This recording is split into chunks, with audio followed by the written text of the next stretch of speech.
Give it a shot. I'll stay close. You're spotlighted. Oh, I'm spotlighted already.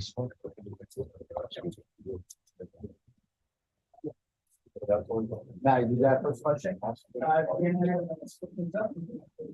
we good here? Yeah, we're good now. What happened? Why was you going away? I don't know. Well, what happens again? Yeah. We don't have time to pray now for that.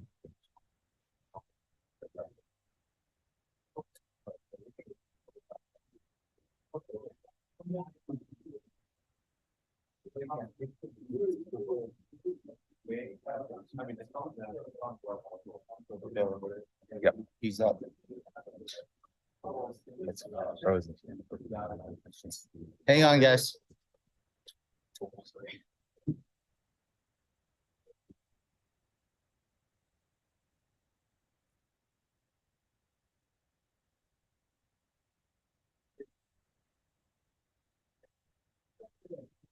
Hang on, Kai.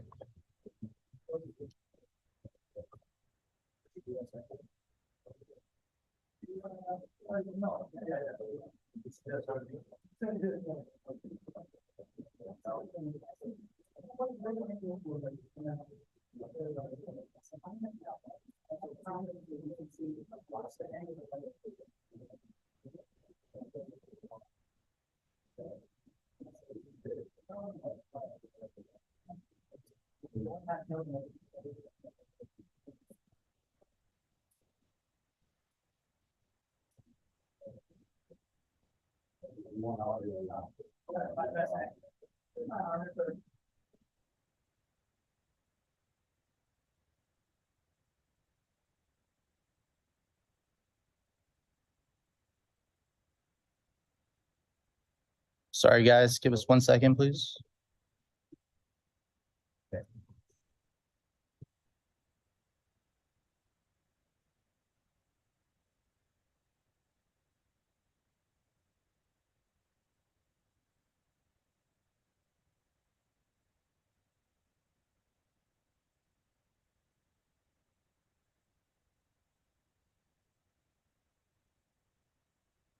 Okay, we're now being joined by Kai Kamaka. We'll take our first question here. Matt?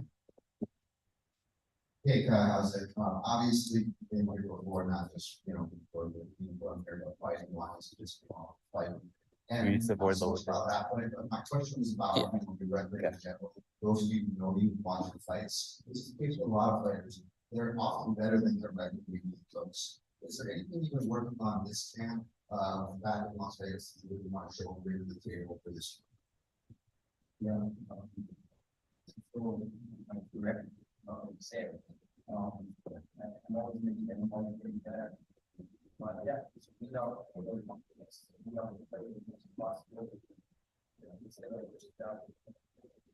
Absolutely, those improvements obviously were needed extremely toward Las Vegas. Some, well, really good coaches and training partners. Is there anyone in particular for this camp? I know you've been out there working hard for a while. Anybody in particular you want to shout out as far as this camp?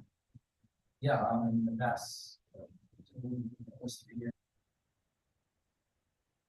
Partner and main training partner, and I got to work, spend more time with Coach Eddie Baracco. This camp was the most I ever spent with him. It's like the third camp we worked together, but the most I've ever spent, fully to get and I think it'll show. And then Coach Eric Nixie, of course. And last one for me, just looking at your opponent. Obviously, you don't want to give away any game plan or your exact intentions, but can you break them down for us? What do you think about this matchup? How it relates to you and your approach? I think it's a good matchup. I think it's a fight style wise that I can show a lot. I can show a lot of my skills, and yeah, he's tough. He's a tough guy. He's a student of the game. He's obviously evidently he got to be good to be at this level. So I'm excited. I'm excited to be able to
I'm sure put some gunfight for next couple. And so we and then I to get ready to prepare time off. Get better. So I feel like it's I think it's something wrong. Hey, hey, well, this is congratulations on the project that we discussed. Is there any added pressure to perform well in the game that you're basically trying to involve that they are? No, I don't know. Yeah, I like to fight, not fight. In Connecticut, I love Connecticut. You know, a lot of guys don't like Connecticut, but I like Connecticut. It's dark over there. You know, it's not much around. I fly all the way across the world, the country to get into a fight. I did that in South Dakota. I fight in an empty arena in Las Vegas, an empty room in Las Vegas. It doesn't matter. The only thing is the convenience of Hawaii people to come, you know, but it doesn't matter. I want to fight. I want to fight as a professional. I like to do this every day as my job. So I mean, it doesn't matter. There's no added pressure. The pressure is to win. That's bottom line. The only pressure is to win. You know, you can say whatever you just as long as you it's not about just having fun. You got to win. That's the bottom line in this sport. Thank you.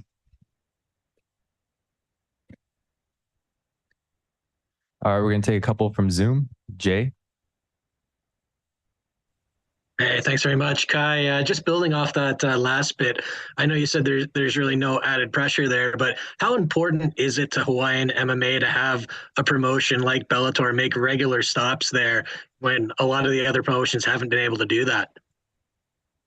I mean, it's got to say something. I don't know what Bellator is doing different or what, but they're getting it done, and I'm grateful for it. You know, I was telling Rob DeMello that growing up as a kid in Hawaii, I've seen like the biggest promotions come here, you know, that besides the UFC, right?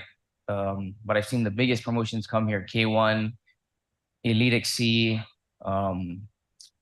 Yeah, and I've been able to sit in those stands, be in those locker rooms, to now fighting at the biggest promotion that comes to my home state, in the arena that I grew up in. I grew up sitting in those stands. I grew up in those locker rooms watching my teammates, my uncles fighting in that arena, to winning state championships or a state championship in that arena. So that arena means a lot to me, to the state of Hawaii, to a lot of these fighters. But I feel like me on this card, you know, I feel like the arena means the most to me. That's personally. I grew up in there from the 90s, watching my Uncle Ray, my Uncle Ron fight, you know, and those are guys that I looked up to, and I feel like now I'm one of those guys that be able to carry the torch and be in the big shows as the Hawaii guy, as they were, you know, as they were representing us against the guys from the mainland coming down fighting the Hawaiians. So I feel like now I'm one of those guys. You know, I'm not here fighting locals. I'm fighting ranked guys, professional fighters, full-time fighters, you know. So I think for it to come to Hawaii and give me this opportunity for the fourth time, I feel like besides Ilima, I'm the only guy to fight in Hawaii on the Bellator's, the Saturday card, for 4 times. Dylan Rush. What's up, Kai? You just stole my question. I'm going to ask it anyway. You're one of the few people that have fought on these last 4 Hawaii cards, you and Ilima-Lei. What does that tell you about the support you have from both the promotion and the fans out there? Well, I mean, I think that tells the promotion that I'm moving. I'm getting, I'm always relevant. I'm always getting better, right? I don't think you'd consistently be on this besides Ilima, who they consider a face of Hawaii for Bellator in general. So yeah, I think it holds something, and I'm doing my part as well. I'm always getting better. I'm trying to be a name in this sport, a household name, not just a hometown hero.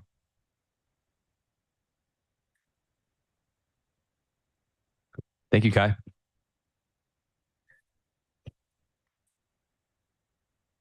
Thank you, guys.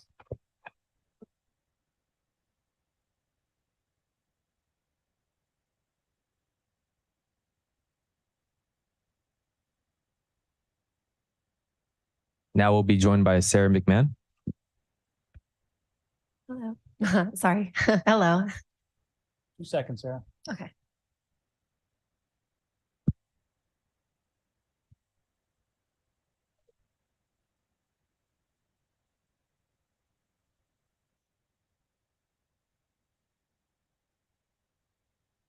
Hey, Hi. it's finally here, right? Fight week. Yep. We talked a few weeks ago in San Jose, and I knew you were excited then. But what's the feeling like now that you're finally here once you landed on the island? It's just normal fight week for me. Monitoring my weight, which has been fantastic. Getting those last little workouts in. But it's essentially like everything's been just the same mode. I've been doing it for like almost 14 years now. So this is a regular fight week. But the last 10 of them have been with the other folks, right? Yeah, so and things sometimes work a little differently when you move to the competition. So how has that been? And have there been adjustments in how fight week works? If things work at a different speed or you do things in a different order? Is that something that throws you off? No, because each time that we went to different places, different locations, it was kind of like a different atmosphere too. So being here it really doesn't change anything, but everything's run really well and really like clockwork. So besides meeting new people and seeing different faces, there's no difference between however, the pre-fight stuff with the UFC than Bellator. It's virtually the same. Mm-hmm. You do have an old colleague on the card with you, right? With Liz. Oh yeah. Is that something that's kind of cool to be able to be around her, during this week? I know you guys were supposed to fight a couple different times, and now she's down 10 and you're up 10, and now it seems like that's not in the cards anymore, but who knows, right? So her and I have always had like a pretty cool relationship too. So it's just like a lot of times when I see fighters, it's just seeing like a kind of an old friend. Mm-hmm. So even if we were at the same weight class when we were in the UFC at 135, we just had good respect for each other, and like she's a hard worker and a really good fighter. So even fighting against each other, it was all respect. Okay. Is she somebody that you would ever look to lean on and maybe ask a few things? Because she came over in a similar situation as you, had success here immediately, won a title, has defended the title, is going to try to defend it again. And I'm assuming that's the exact same kind of path that you would love to take, get a couple quick wins and boom, get a belt around your waist. So, I mean, is that somebody that you would reach out to and say, hey, what's the experience been like for you once you became a champ? Yeah. I hadn't really thought about it until you asked me, but I think that if you're a champion of any organization, like you really look to the organization for that kind of relationship instead of just each individual. Because I know that they don't treat every champion the same because each person's an individual. So maybe the things that she needed or wanted would be different than what I need and want. And I just really am assured that Bellator will take care of me and take care of her, really, really well, regardless of what weight class and what, champion status we are. Mm-hmm. And last one for me, but I know that obviously you're not going to look past Arlene. You've been around too long to do something like that. But is it at all frustrating that there's still kind of no news about Cyborg and it's still kind of a little bit up in the air? Or does that even matter? Because if she were to go elsewhere or didn't come back, then the belt's open anyways. You just want the belt. Or do you want the belt, but you'd love to get it from her? So I stay pretty narrowly focused because I don't like to put the cart before the horse. So all of my concentration has really been on Arlene. But truthfully, I think that I would love to get it from Chris because I just feel like if you're going to fight and you want to do this and you want to be a champion, such a long-standing champion, like you don't, it's a little more special, I think, overcoming the toughest people. And so for me, that's what in my heart that I would want. But I haven't put a lot of thought into it. I just look directly ahead of myself. Curious. Obviously, you don't want to put the cart before the horse. You seem very focused on what's in front of you, which is very smart. So my question is more toward your preparation. Mhm. Obviously, this will be at a different weight class that you alluded to.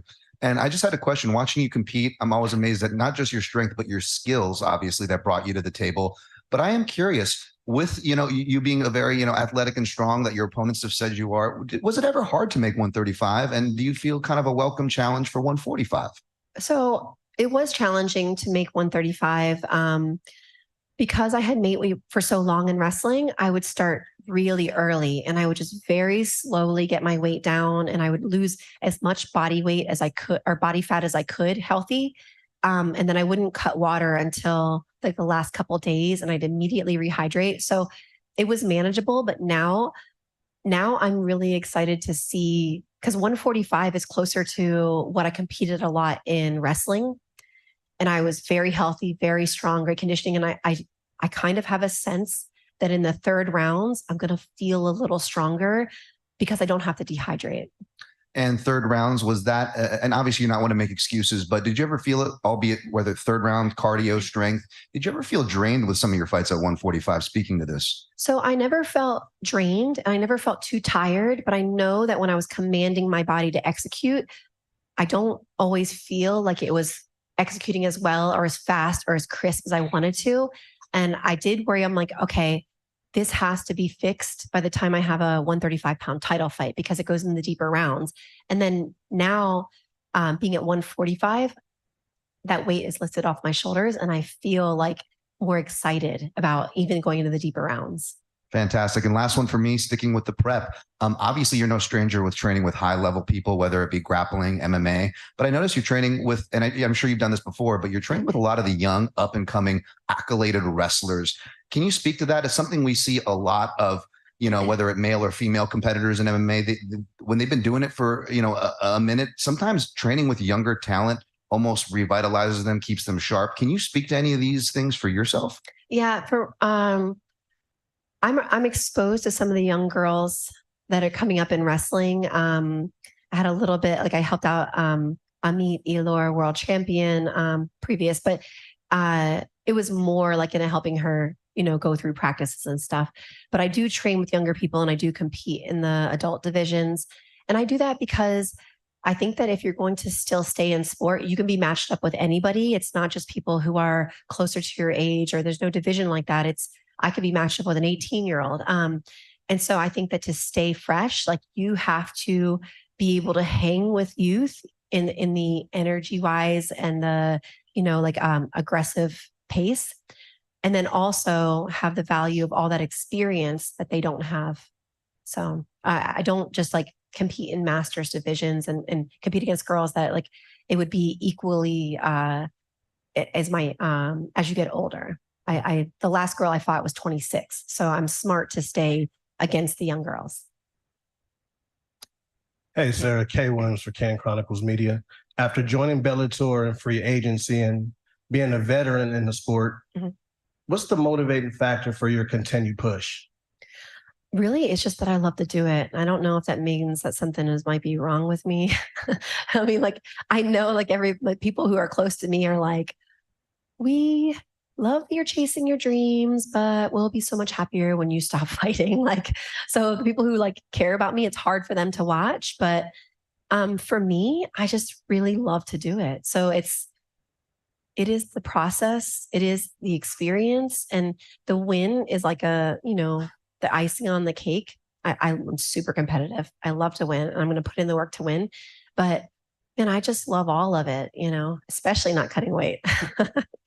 Absolutely. And Arlene is known as Anger Fist, and she packs one hell of a punch. Our punch is.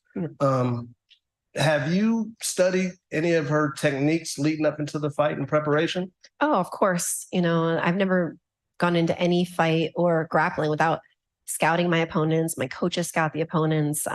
They put me through workouts specifically to, negate their strengths and to maximize my strengths. So, yeah. Any last minute words to Blanco? No, I'm not. I'm not a trash talker. Best of luck to both of us. I hope you're healthy and go out there and lay it all on the table. Thank you. Jay Anderson.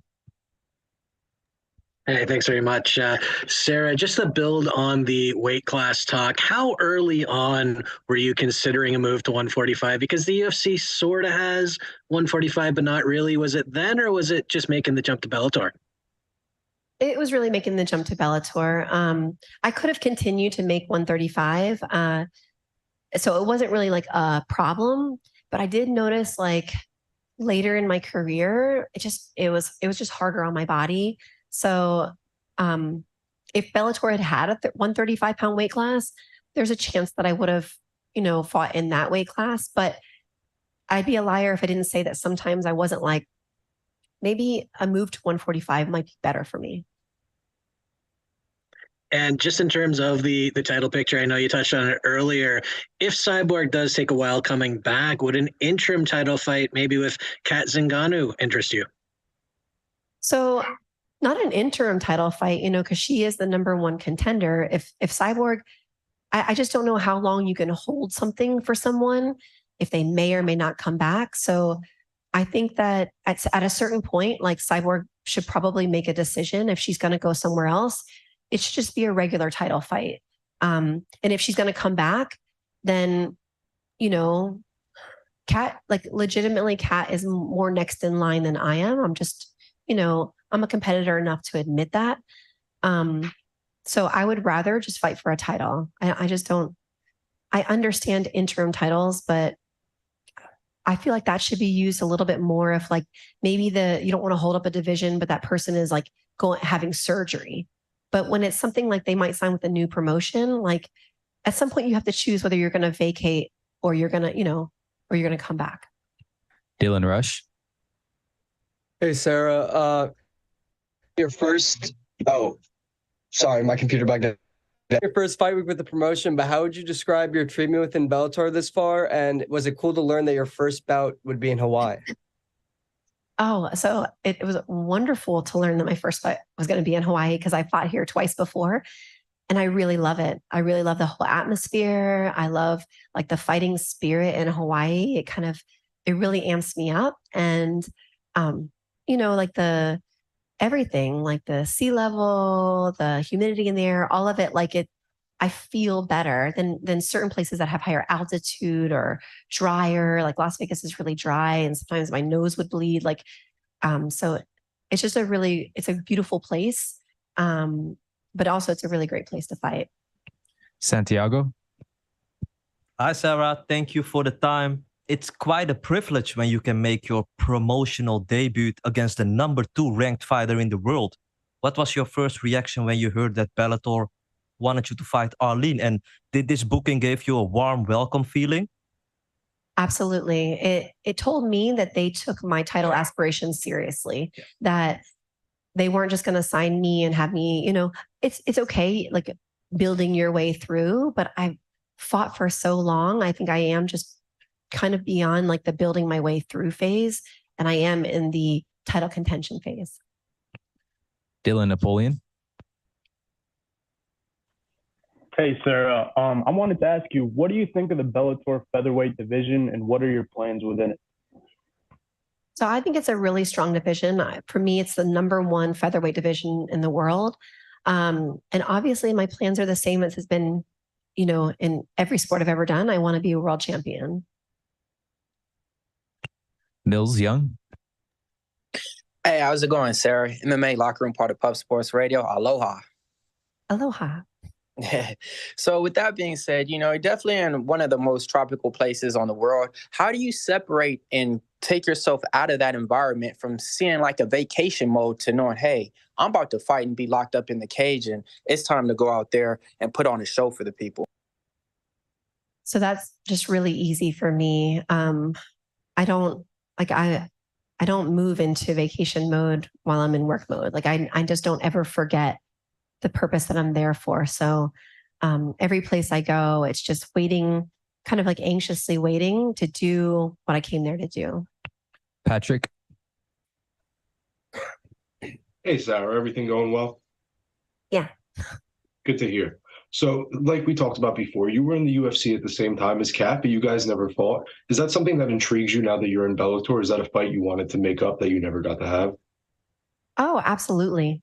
She's a really tough fighter. So for like years, when we both were at 135, I obviously had her on my radar as a potential matchup. So, yeah, if things, you know, I'm not looking ahead, but if Cyborg just doesn't decide to resign, like she would be great as far as fighting for the title. We'll take a last question from Jake. Sarah, it's great talking to you. Happy fight week. I'm just wondering, when your contract expired with the UFC, why was Bellator the new home? What drew you to this promotion? I wanted another really high level promotion. So a world championship that meant something to me, you know, like was really important. And I just felt like I could never make 125. So this had the premier featherweights, but also, you know, Bellator made it very lucrative. So the being able to get more sponsorship money and also getting offered, you know, like a higher price to fight, that was nice. Thank you, Sarah. Yeah. Is that it? Okay.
We are now joined by Ray Borg.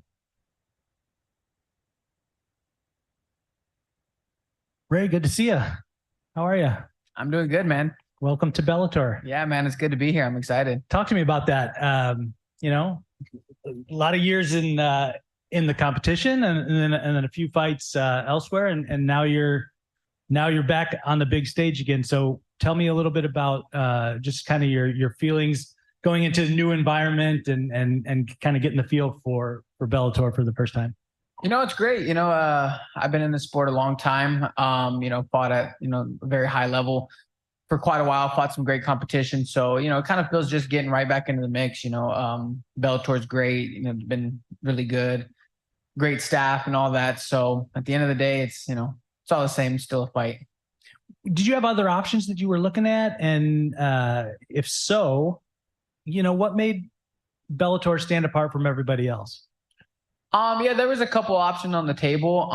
But I went with Bellator because, you know, at the end of the day, I'm not really in this business to just, you know, rack up all these regional wins or, you know, random promotion wins. You know, I'm in this business to beat the best that there is. That's one thing I was very fortunate with, you know, outside of my UFC run, is getting paired up with great competition. You know, that's one thing I didn't want to do, is I didn't want to go backwards in pay, and I didn't want to go backwards in competition.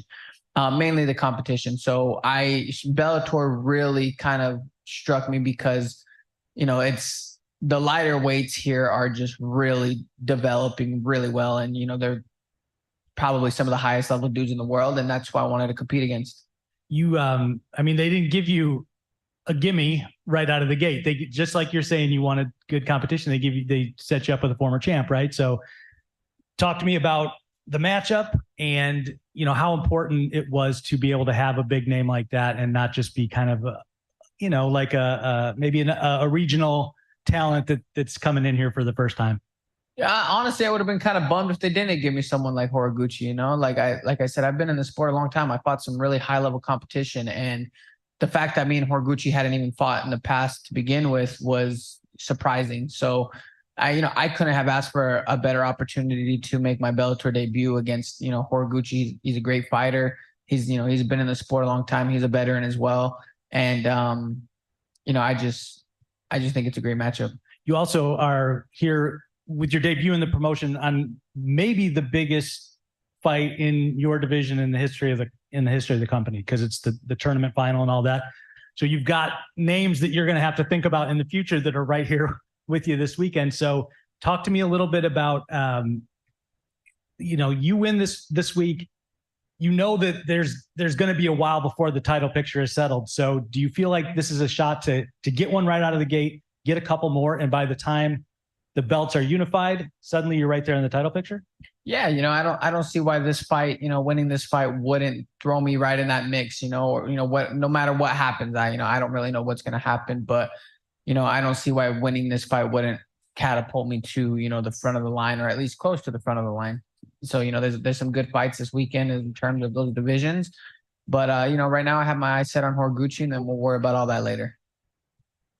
Obviously, divisional talk. You've been around, Ray. You've competed 135, 125, the best in the world, all over the world. I've been covering you for a while, and I know you always get questions on weight, so I don't want to ask that. You're a pro, you know what's up. But can I ask you about the decision as far as weight classes go? Was this something Bellator offered? Obviously, Bellator, Horiguchi. I mean, what's not to dislike about that, to your point? But did you have intentions on perhaps giving a flyweight another try in the future regardless? Or what's your stance on that? Yeah, that was always, it was one of those weird situations considering my track record and my history with, weights and all that. 25 has always been on the back of my mind. That's kind of why I got in the sport. That's, what I'd set out to do was be, 125-pound champion. But, things change, and, I like 35 as well. So 25 wasn't ever out of the question. It was always on the table, but, I've made a home at 35 for, the last 4 or so years. So, Bellator offered me this fight, and I just take what I'm given. It was a great opportunity, great opponent, and it was one of those things that I didn't want to say no to. Awesome. And sticking on preparation, I remember interviewing you before your world title fight with DJ at this weight, and you said hunting and game meat was kind of a way to help like your diet and whatnot. Just curious, do you still do any hunting or at least incorporate any game meat into the diet for these weight classes? I haven't really incorporated a whole lot of game meat into my diets, mainly because New Mexico, where I'm from, has like a really weird hunting. Well, not weird, but they have, a hunting draw. So when, you put in, you draw, and unfortunately I've had no luck. So I can't even, get my own game meat unless I have a relative that wants to give it to me. But no, I've just been, just casual dieting.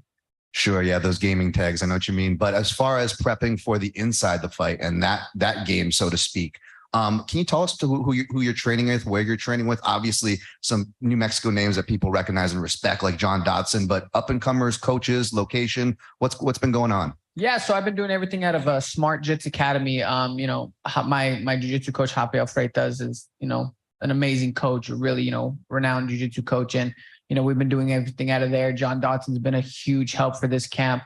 I also have my wrestling coach, Kino Veneer, my striking coach, Ryan Cafaro. So I've put together a really solid team for this camp. And last one from me, obviously Horiguchi is the name we're focused on. Obviously, you guys have shared some venues as far as like prior promotions. Is he a guy that's name's been on your list, or do you kind of like not focus until there's a contract in front of you? It was always a name that was on my list of guys who I thought I would potentially fight. To be honest, Sergio Pettis was higher on the list than what Horiguchi was, just because, timeline wise, we were just right there neck and neck the entire time. But, Horiguchi kind of faded on my mind just because it just really seemed like a fight that was never going to happen. And then, here we are X amount of years later, and, the sport's unpredictable, and we're going to make a fun fight. Jay Anderson. Hey, Ray, thanks very much for the time. I spoke to Kyoji before the Japan card, and he really wanted to push for Bellator to open up the flyweight division. I'm just curious as to what's been said on that front to you. I'll be totally honest. Not much has been said to me at all. I'm not really worried about that right now. My only goal is just winning this fight. I'm still new to the promotion. I'm still the new guy around here. So whatever happens. If they end up doing a 25-pound division and whatnot, then, I'll come in and, take that over as well. But right now I'm just focused on, winning a fight. That's all I really care about. Patrick. It's your first fight in Bellator, and you get the number 6 guy. How many fights do you think you are away from a title shot with a win here? I mean, arguably 1, maybe 2. Who knows? I'm not really paying too much attention to the belts and the rankings, to be honest. Until you said it, I didn't even think about what he was ranked, or I even kind of forgotten that he was the Bellator champ for a while, because I'm just focused on winning fights, man. That's what I do. Is at the end of the day, I'm really, really good at winning fights. So that's all that's been on my mind, is winning this fight. So, winning this fight, I'm sure it'll catapult me, 1 or 2 fights from the possible title shot. Jake. Hey, Ray. First of all, man, very sorry to hear about Duke. Oh yeah, man. I appreciate that. And with his energy, I hope it carries into fight week. And I just have a question about one of your teammates, Ryan Cafaro of Cage Fury. Apparently he's next for a title shot. What is it like training with him, and how do you feel about his career? Yeah, that's news to me, but I guess good for him. I mean, I'm happy for him, and I hope he gets his title shot. And kind of a random question, but no, he's good, man. He's got a really brilliant mind for the game. He's really good at breaking things down, super technical in terms of like teaching it or even dissecting fight footage and things like that. So it's been great to have him aboard. Mills. Hey, how's it going, Ray? Good. How are you? I'm doing good, man. MMA Locker Room, part of Puff Sports Radio, man. We've been following your career now for a while, and it seems like, that smile that you got on that stage is genuine right now. Seeing that, a lot of other fighters come from other organizations, and they seem to love it over here at Bellator. Corey Anderson is still revving about all the benefits and pay about Bellator and stuff like that. With that being said, your opponent, you guys have the same amount of losses, both 5 losses, but he doubles your amount in wins. How is the Taz Mexican Devil's Pace going to win this fight against Kyoji Horiguchi this Saturday in Hawaii?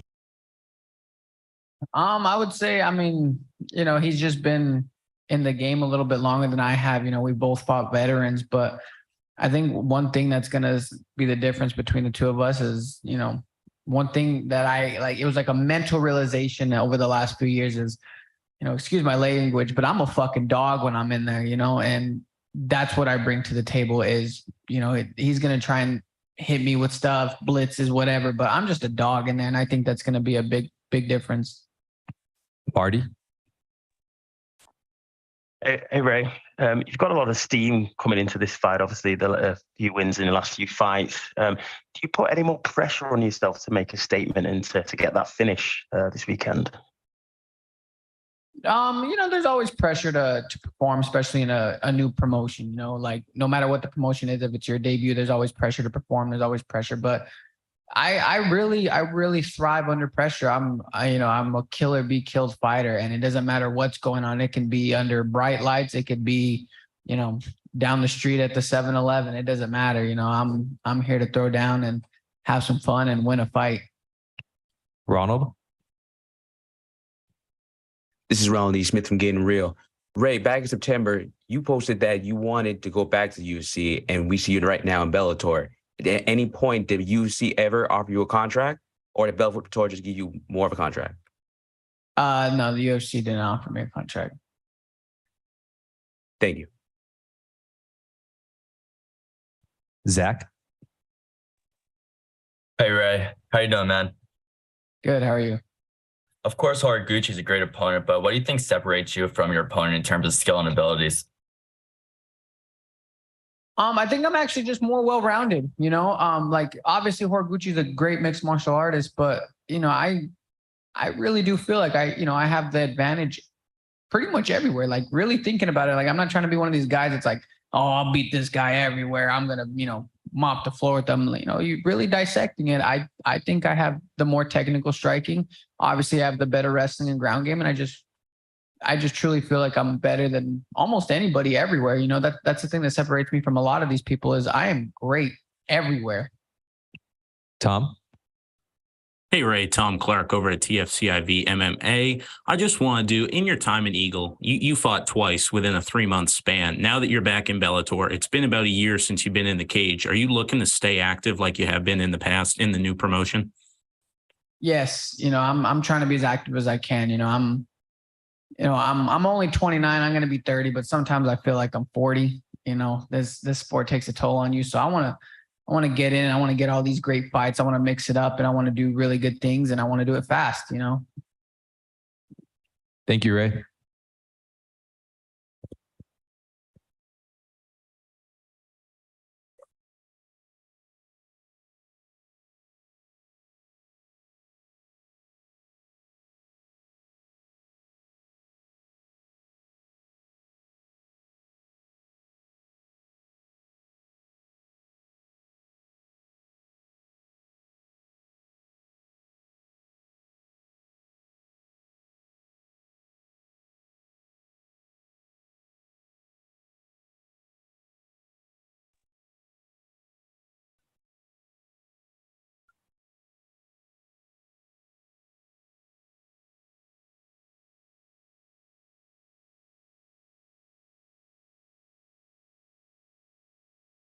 We are now joined by Aaron Pico. How's it going, man? Going well. How are you? Welcome to the week. Welcome to Hawaii. Thank you. Thank you. Nice to fight here. It is. I'm excited. I've never been to Hawaii, so never, huh? No, Nice. first time. So I'm enjoying it. I'm really enjoying fight week as best as I can. A little bit different feeling to walk into the hotel than like in Uncasville or someplace like that, right? Yeah, for sure. I'm just really trying to enjoy it. Sometimes you put a lot of pressure on yourself because it's fight week, but I deal with myself. I want to, go to the beach, walk around, not just immerse myself in the hotel and be miserable. But I want to enjoy Hawaii, and it's been good. It's been really fun. Does that help you in a fight week to be able to go out and do some stuff and distract yourself instead of, like you said, just kind of being locked in your room, I guess? Yeah, for me, I like to just, go to a coffee shop, walk around, be with my coaches. I really don't like to be alone. So here it's nice. The weather is good. Go to the beach. I'm not much of a beach person, but I'm enjoying it here. So sand is awful. I hate sand. I don't like it. Talk to me about opponent change the week of the fight. That's obviously never a great thing, I would presume. But when did you find out? Were you already here or had you not left yet?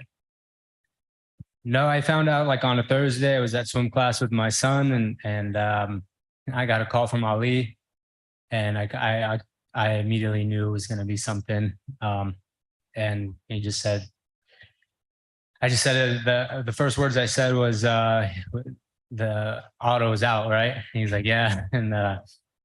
And I said, okay, well, yes, to whoever you're going to ask me to fight, because it's pretty much my answer all the time. Yes, yes, yes. And I immediately sent it to Greg and Brandon and we went to work.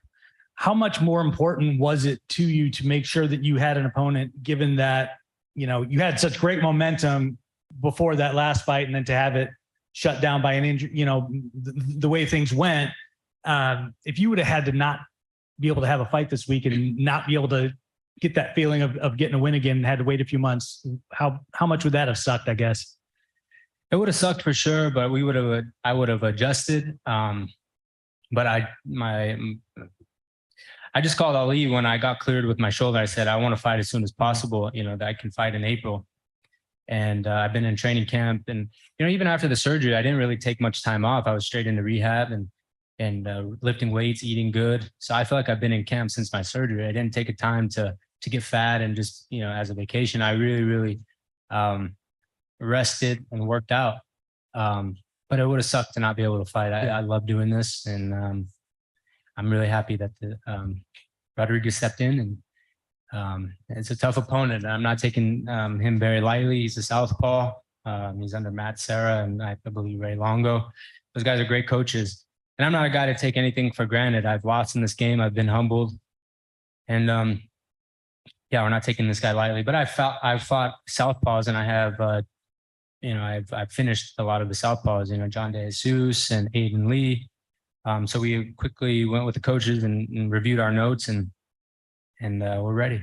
Is there something that's, I guess maybe almost like a shot of adrenaline when you are in a situation like this, when you say, all right, here we are, we get 8 days to prep for this guy instead of 8 weeks. Can you turn that into a positive and not be looking at it as a nuisance to have to scrap everything that you thought about in camp in terms of maybe a game plan and figure out what you're going to do with this guy on such short notice? Yeah, but I'm really happy. I fought Adley Edwards on a week's notice. So I've been in this position before. And one thing that I think is really good about the coaches that I have, I've been with them for going on 9 fights. So we have so many notes, whether it be southpaws, crazy strikers, guys on the ground. And that's the beauty of having a striking coach like Brandon. You just go back to the notes, figure out what his tendencies are, and study. I don't really put too much emotional value on anything. I just have to go out there and fight. Simple as that. Aaron, obviously you just spoke of your excellent coaching crew. You're no stranger to working with high-level talents. You're a pro. You've got plenty of skills to build on. But in regards to your training and prep, can I ask you, you're obviously still young. You've got your prime ahead of you. But as you know, the sport's very hard on the body. You have more experience than your MMA record shows. So let me ask you, even though you're still a young guy, do you kind of absorb some of that almost veteran mentality as far as working smarter, not harder, after seeing obviously the injuries that can happen both in and out of the cage? Absolutely. Last fight was a big wake-up call for me. I work really, really hard, sometimes a little too much. But one person I can really, I owe a lot to with recovery, nutrition, and all that stuff is Sam Calavita out of the training lab. Before this fight, I flew to California and met with him and did VO2 max, did all that stuff, and put a plan together as far as my weight cut and stuff. But one thing I have a question about is just writing out a routine for the week, for 8 weeks. And so literally, like, sometimes this camp, it felt like it was just smooth because I wasn't overworking. And I had a tendency before my prior fights to really like, maybe I'll just do one more practice or this, or, you know, one extra run. And I really listened to all my coaches and myself, my body. And I think that comes with age and experience, that sometimes, like you said, it's not always, we got to grind. And I really owe, you know, Coach Cal and all my coaches. One thing, my coaches are very open-minded. When I say I'm tired or something's tweaked, most of the time they'll tell me to rest, which I need, because we all know that I'm tough. I've been in this, I started wrestling when I was 4 years old, so I can go through hard practices. But sometimes it's reassuring that my coaches are like, the best thing is just to rest. And because I don't like to take practices off. So when I'm not feeling good, I usually call coaches and say, hey, you think I should rest? And their answer is always yes. So I really do have to take care of my body.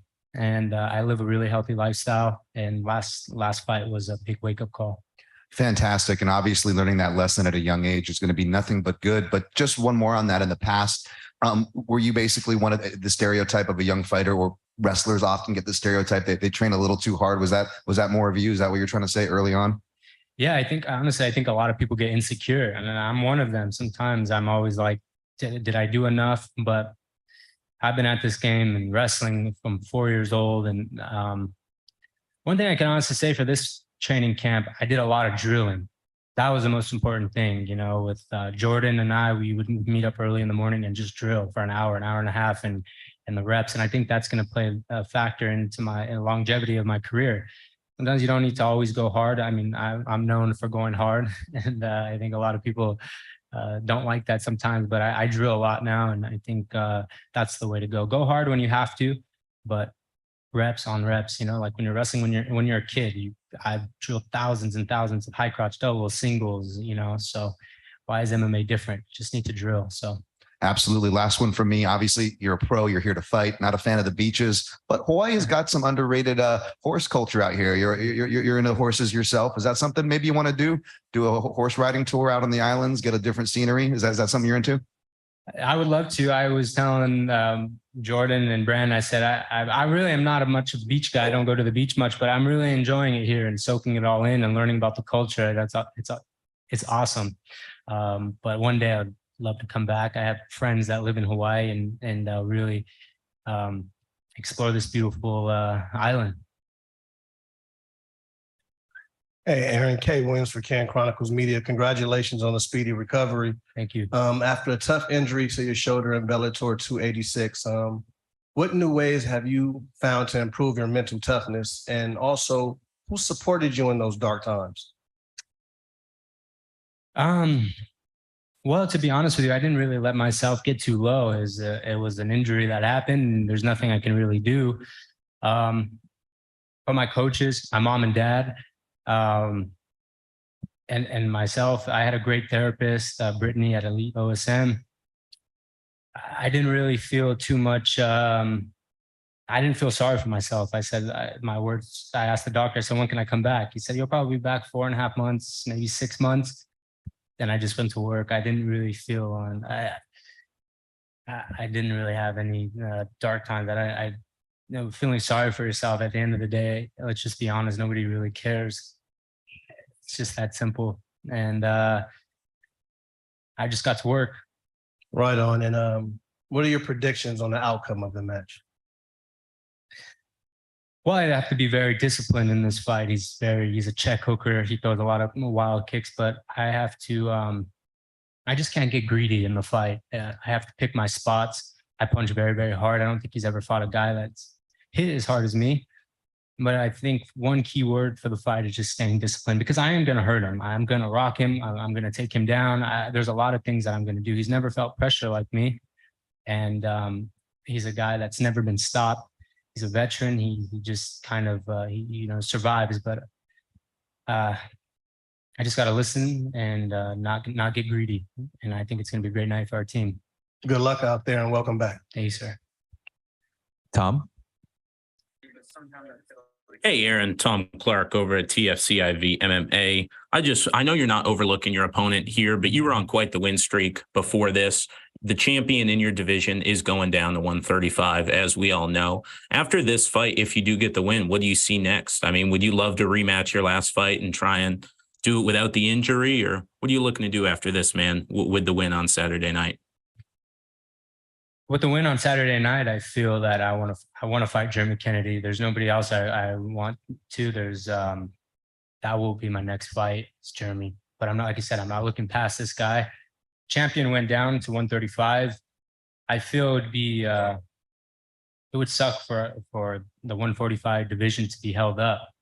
Let's just be honest. There's so much talent there. There's so many young guys. To be held up for a year or 2 years, I just think would really suck for us all. If there's an opportunity for a vacant title to fight Jeremy Kennedy, I think that makes the most sense. And when Patricio ready to come back up, I'll be more than happy to welcome him back to the division. Jake? Hey, Aaron, training out of New Mexico and going up against a short notice opponent training at Longo Weidman, how do you think your two gyms stack up against each other, and what energy are you bringing into the fight? I haven't really thought about comparing gyms, but I can speak on Longo, Weidman. All those guys are honestly veterans, and they've been around the sport a long time. I have nothing but respect for them. I don't want to go into, a pissing contest and say who's better. But for me, I love my coaches, and they've been around the game a long time. Brandon's been with many champions. Coach Greg's been with a lot of guys, and I'm very comfortable with the team I have, and that's reassuring for me going into the cage. Mike? Hey, Aaron, don't want to talk about, what could have happened, obviously, if you don't get injured, but we know the role that you had been on coming into that fight. Now coming into this fight, short notice opponent, you talked about all that, but what is the message you're sending not only to the division, but to the world that will be watching, and really to yourself as you look to get right back into, being the absolute best in the world? Last fight, I don't really look at it as a loss, and I don't think anybody else is. For me, mentally, I'm still on a 6-fight win streak. This last fight, it just was a freak accident. and I just got to keep going. I mean, there's nothing. It's not like I got ground and pounded and just outclassed for 3 rounds. My shoulder was out in the first 30 seconds. I survived, and I would have kept fighting. People kept asking me, "Oh, you think you could have won?" Absolutely, I could have still won with my shoulder. At that point, I wasn't worried. Winning was more important than the injury, and that's the way that I was looking at it. But I just didn't get the opportunity for the second round, and I really truly felt I could have still won. We'll take a last one from Patrick. Hey, Aaron, how we doing? Everything good? Everything's good. Good to hear. So you were training with one of the legends of the game in Carlos Condit in the lead up to this fight. Just tell me how that went and what you were able to learn from someone like him. Sorry, I'll just get a quick drink of water. Can you repeat the question? I'm sorry. No, it's fine. So you trained with a legend of the game in Carlos Condit in the lead up to this fight. Just tell me what you were able to learn from him and how that went. I love working with Carlos. I think he's just a great human being.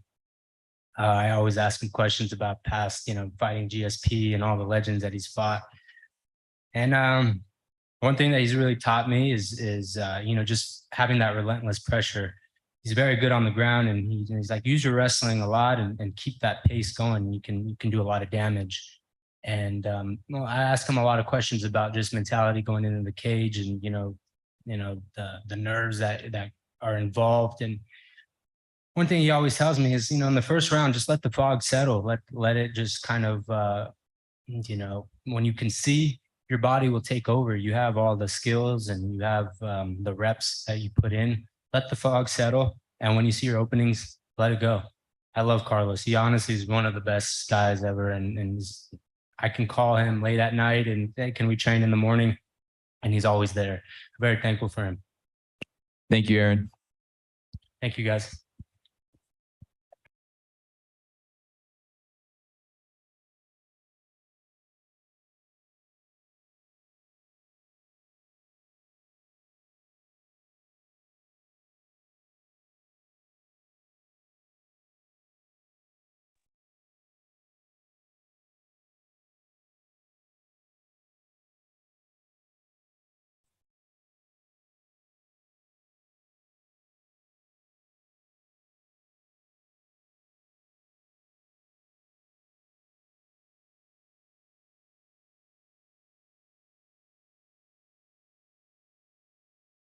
We are now joined by Kana Watanabe.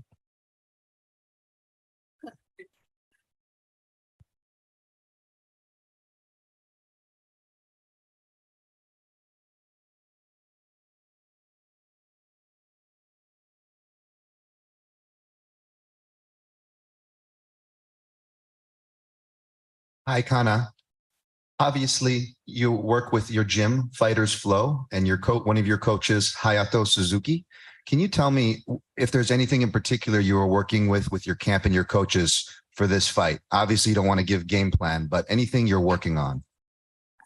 ファイターズプロで鈴木コーチとかと一緒にキャンプで準備をしてきたと思うんですけど、どのように今進んでいますか？戦略は言えないと思うんですけど、どのような状況か教えてください。そうですね。今まで、ファイトキャンプでやってきたことはすごくよく仕上がっていて、細かくは言えないんですけど、いい勝ち方ができると思います。I can't tell you the details, but I'm doing real good with the camp and teams, and I think I can do well in the fight. As far as breaking down your opponent, Ilima-Lei MacFarlane, both of you grappling are very big strengths for you. Do you feel like there's going to be a lot of grappling in this fight, or sometimes when two grapplers face each other, it ends up being a striking match? Do you have any opinions on this? はい、今回ウディマレー選手とお二方ともグラップリングに強い選手なんですけど、ただグラップラーが2人揃うと打撃に展開する流れが多くなるんですけど、今回はどのようになると思いますか？そうですね。イリマ・レイ・マクファーレン選手も寝技のすごい強い選手で、私も寝技が、自信があるので、寝技の展開を積極的にしていきたいなとは思っていますが、ストライキング勝負になっても問題ありません。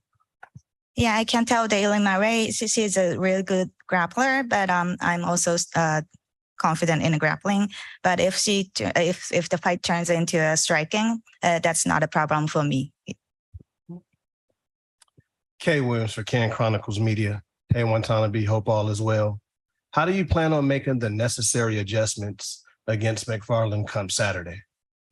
入りまでに向けてのアジャスメントはどのようになっています。調整に向けての準備ですね。入りまで対策はどのようにしていますか？そうですね。過去の試合を見て、彼女の、得意なパターンや得意な展開などを研究してきました。I have watched her past bouts a lot, and I've studied a lot on her fighting styles and patterns, winning patterns, and a lot. And I'm really ready for it. And also, can you walk us through some of the mental preparation preparing for the fight come Saturday as well? 今回の試合のに向けてメンタルの準備はどのようにしていますか？そうですね。常にメンタルがあんまりブレることがないので、平常心で今回も、臨むところです。Well, actually, I'm always stable on a mental, so I haven't done anything special, but I'm ready for the fight. Jay Anderson. Konnichiwa, Kana, genki desu ka? こんにちは。こんにちは、元気です。You know, a lot of people are looking at this as a potential title eliminator, and Liz Carmouche has said she would like to fight you again. She sees you as having improved. She thinks maybe she caught you by surprise in that first fight. What are your thoughts on her words, and how do you think that fight would go a second time? 今回この試合について向けていろんな人が楽しみにしてるんですけど、タイトルに絡んでくる試合なので、リズ・カムーシュ選手が今回また次カナ選手と戦いたいと言ってますと。で、彼女と次もし戦うとなったらどのように予想されますか？まずはチャンピオンにそう言ってもらえてとても光栄です。私も戦いたいです。もし、次戦うことがあれば、そうですね。前回出し切れなかったというか、自分のストロングポイントを見せれなかったので、もっともっと自分のストロングポイントを見せれるような自分のいい試合をしていきたいと思います。Yeah, I'm very happy that Liz, a champion, is wishing for me to fight again with her, and I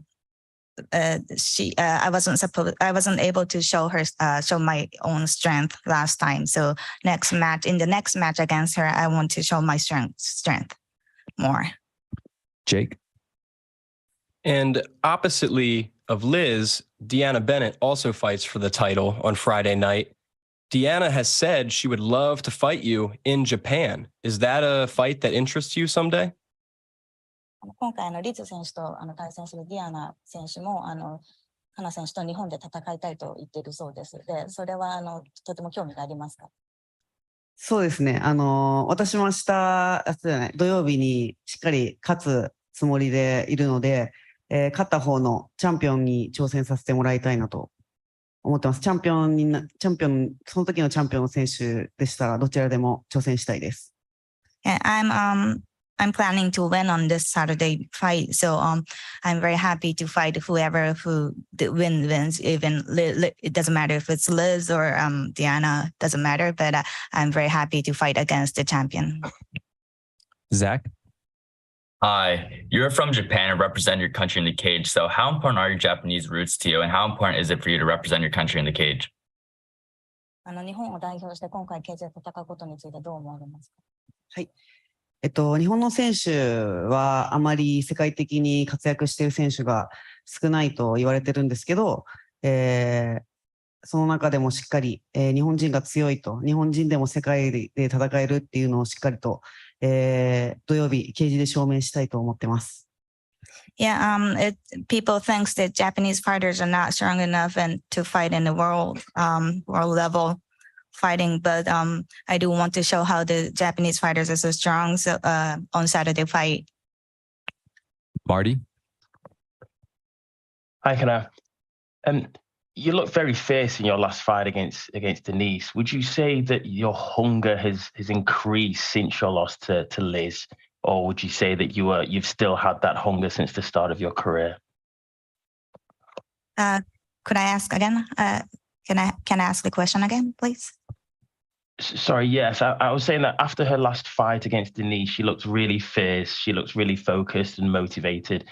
Would Kana say that her hunger has increased since her last loss to Liz? 前回のデニス選手との試合ではとても彼女集中しててモチベートもすごく高かったように見えますと前回のリズ選手の敗戦から、自分の技術は上がってると思いますか？そうですね。やっぱ前回負けてから約2年意外と経ってるので、その頃とは全然別人だとは思います。It's been 2 years after the fight which I lost against Liz, so I have improved a lot. Valerie?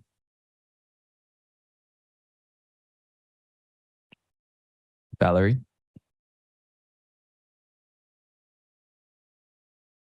Mills Young? Hey, how's it going, Kana? Quick question. With this fight being in your fighter's hometown, are you going to be looking to finish this fight? Because, sometimes when it goes to the judges' decisions, sometimes, they can go for the hometown fighter. So will you be looking to use your judo in this fight? 今回の相手は相手のホームになりますので、判定になった場合にホームの方が有利になることがあると思うんですけど、フィニッシュで決めようと思ってます。もちろん、フィニッシュで決めようと思ってます。Definitely, I'm thinking to finish. Thank you, Kana.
We are now joined by Patchy Mix.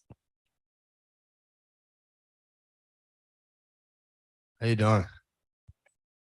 Good to see you again, bud. How are you feeling since yesterday? I feel great. The same deal? Yeah, man. Enjoying Hawaii. I feel great. Talk to me a little bit about, I guess, the path to get here and who you had to go through and what you feel like the challenge is on Saturday night. I mean, is this a bigger challenge than the first two fights in the tournament? Or do you feel like maybe you had it a little bit tougher in those first two and this is going to be a breeze? I expect the biggest challenge. I'm ready for the biggest challenge. I don't mind if it's harder than my first two fights. I don't by any means do I underestimate his skills. I know where he's dangerous, and I'm confident that my ability can warp his style. I feel I have a much belief in my skill set, and I feel like my skill set matches horribly with his, and I could put him away. Now comparing him to my last 2 fights, I'm not sure. It doesn't really matter if it is, but I'm ready for the hardest or the easiest fight of my life, but I'm prepared for the hardest, Is that piece of hardware in front of you bigger and more important than the giant fake check that you'll get if you get your hand raised on Saturday? Or that check's pretty good too, of course, but Yeah, I fight to be the best. So when I got into this, I wanted to be the best in the world, and that's what I'm chasing. I believe I'm the best bantamweight, 135 pounder in the world, and with this belt, it'll it'll give me more notoriety to say that. The money, I didn't get involved with this just for the sole fact of money.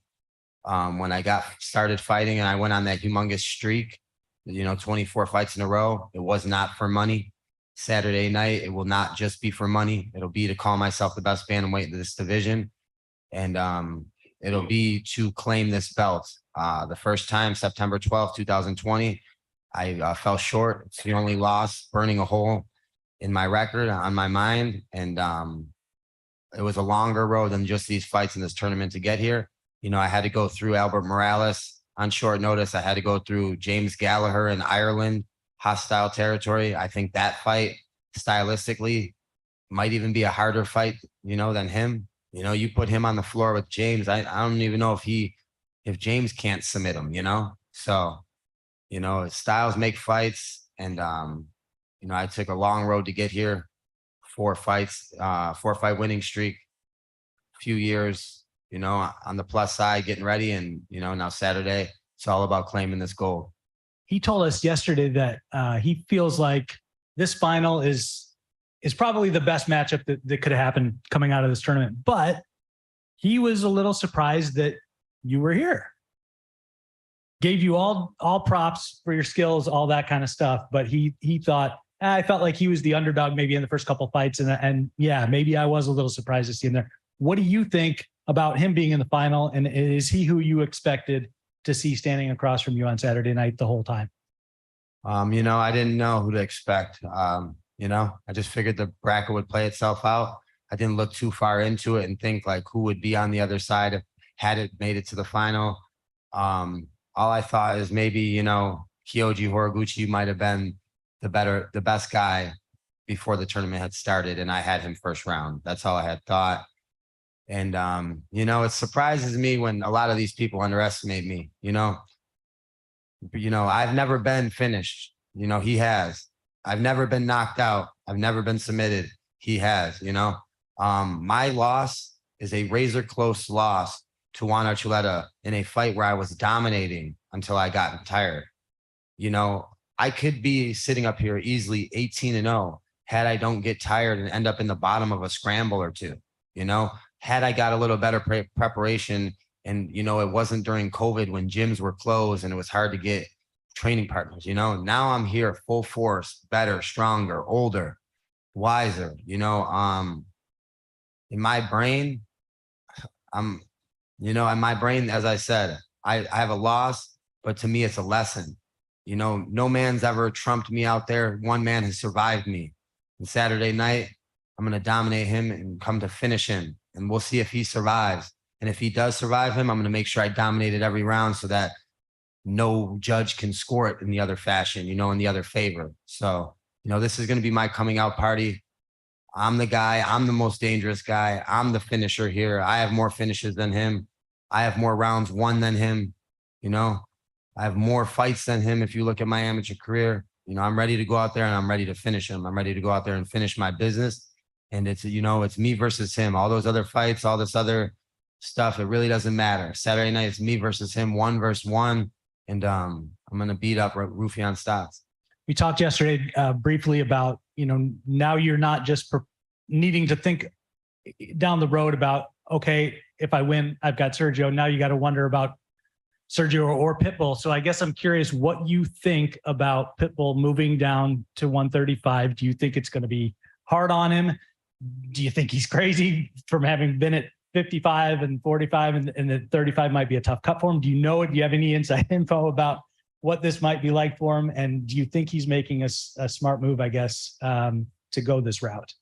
I think it's great, great for the division, great for the promotion.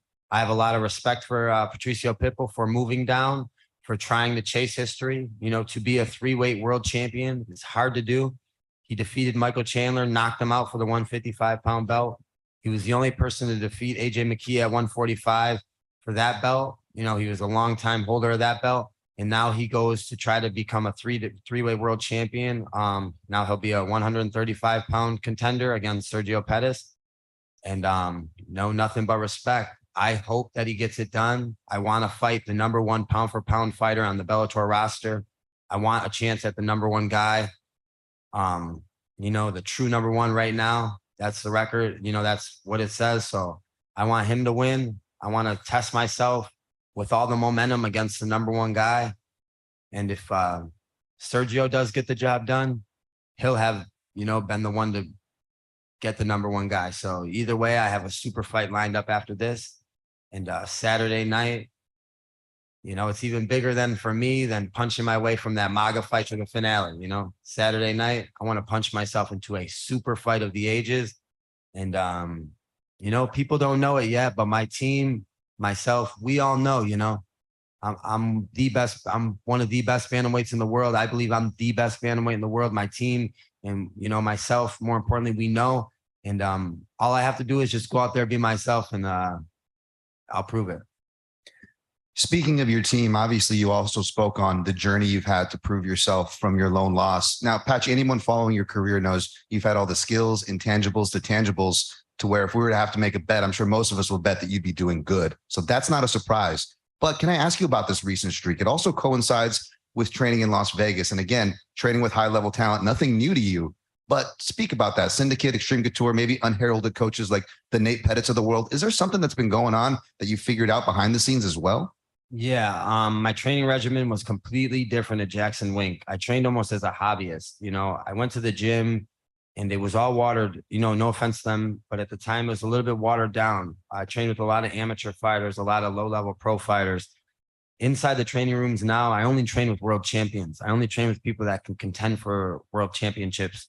I train with guys that are undefeated, that are coming up to the best in any room. The Javid, Farid, Basharat brothers, they're both in the UFC. Amir Albazi, the Kobe Fairs, the Dan Iges. I have so many training partners, and then I also train with outside in Vegas with a lot of jiu-jitsu competitors. Andy Varala.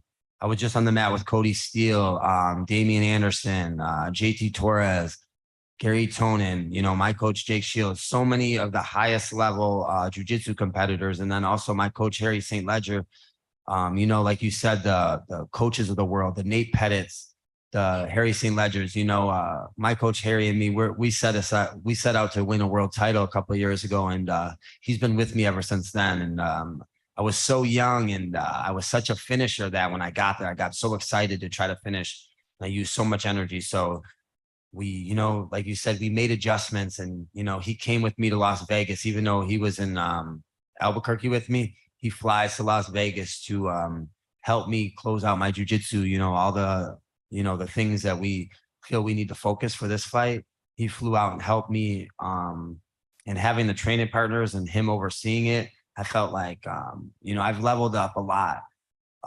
Just in the last couple months, not even just in the last couple of years. And I really found my home in Las Vegas.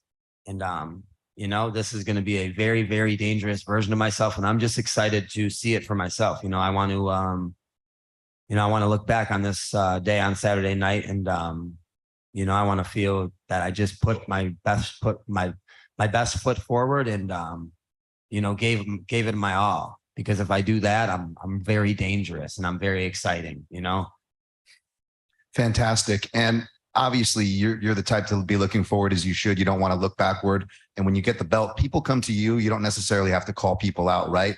That being said, you did speak about the burning in your soul as the verbiage you used a bit. Is there a party that still wants to get that back with Archuleta? And a second part, how do you think that fight would go now if they were to replay it? Let's just say randomly.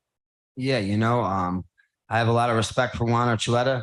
He gave me some lessons in my life and in my career, that I needed at the time that I needed them, just about preparing for fights, training, staying disciplined. Because the way he beat me was being a better trained athlete, a more disciplined athlete, and a better cardio athlete. You know, he burned me in the cardio, and you know, more respect to him.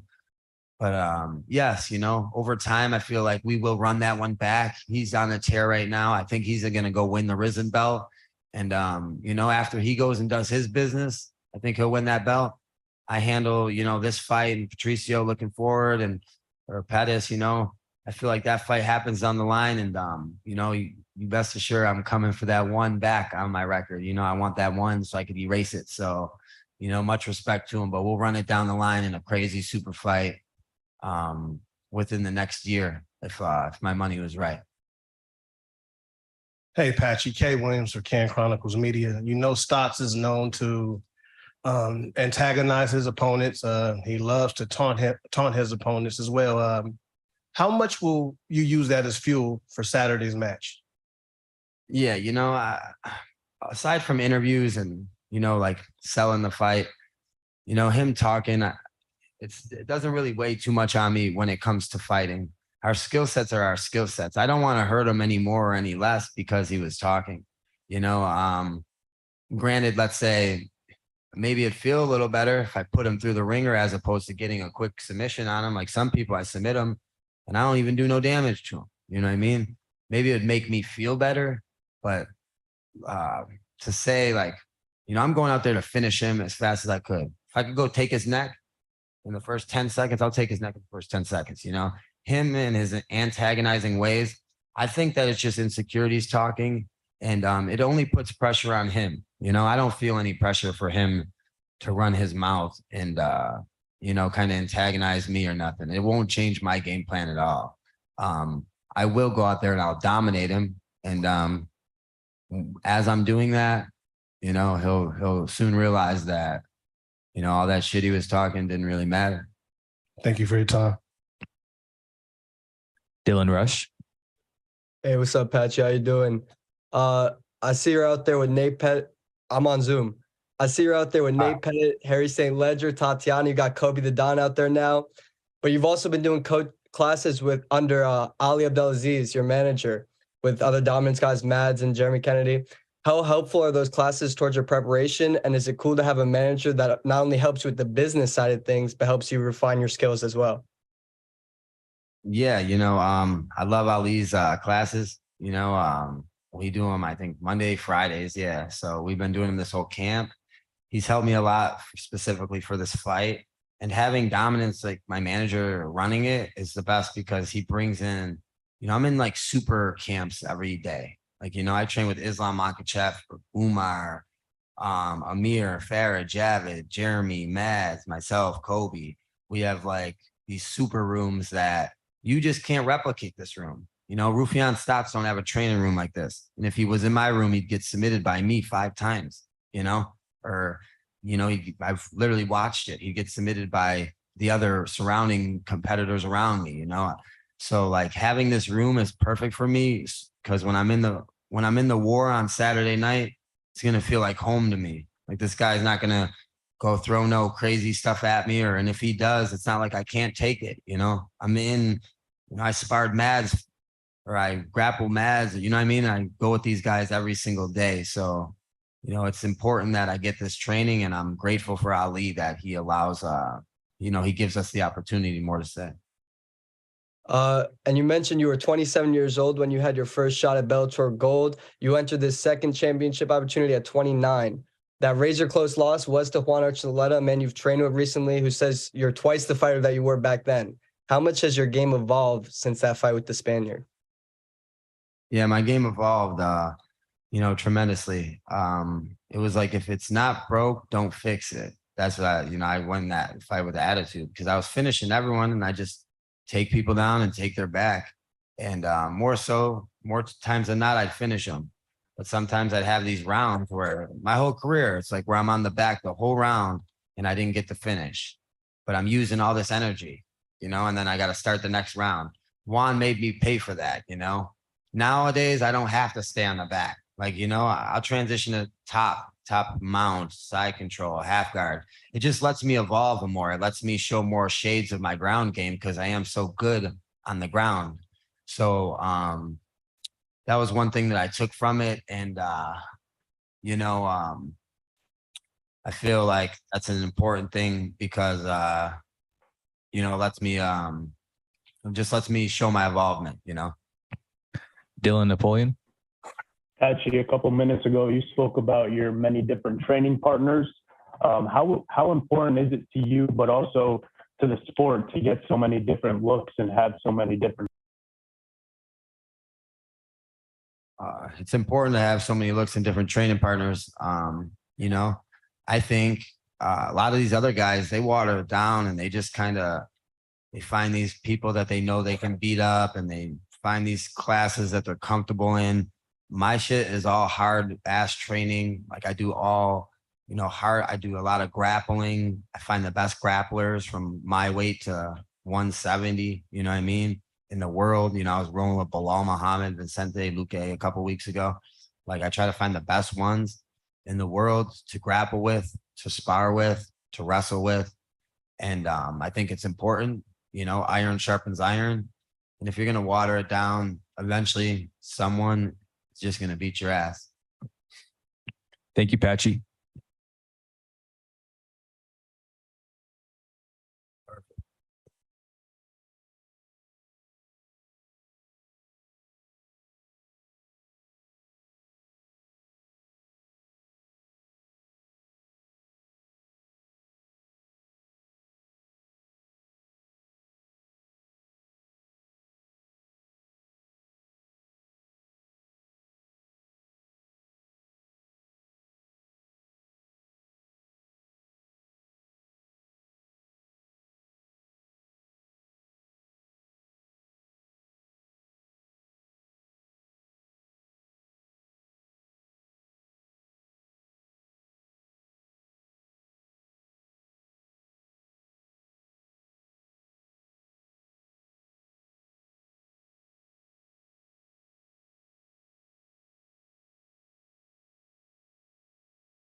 We are now joined by Deanna Bennett.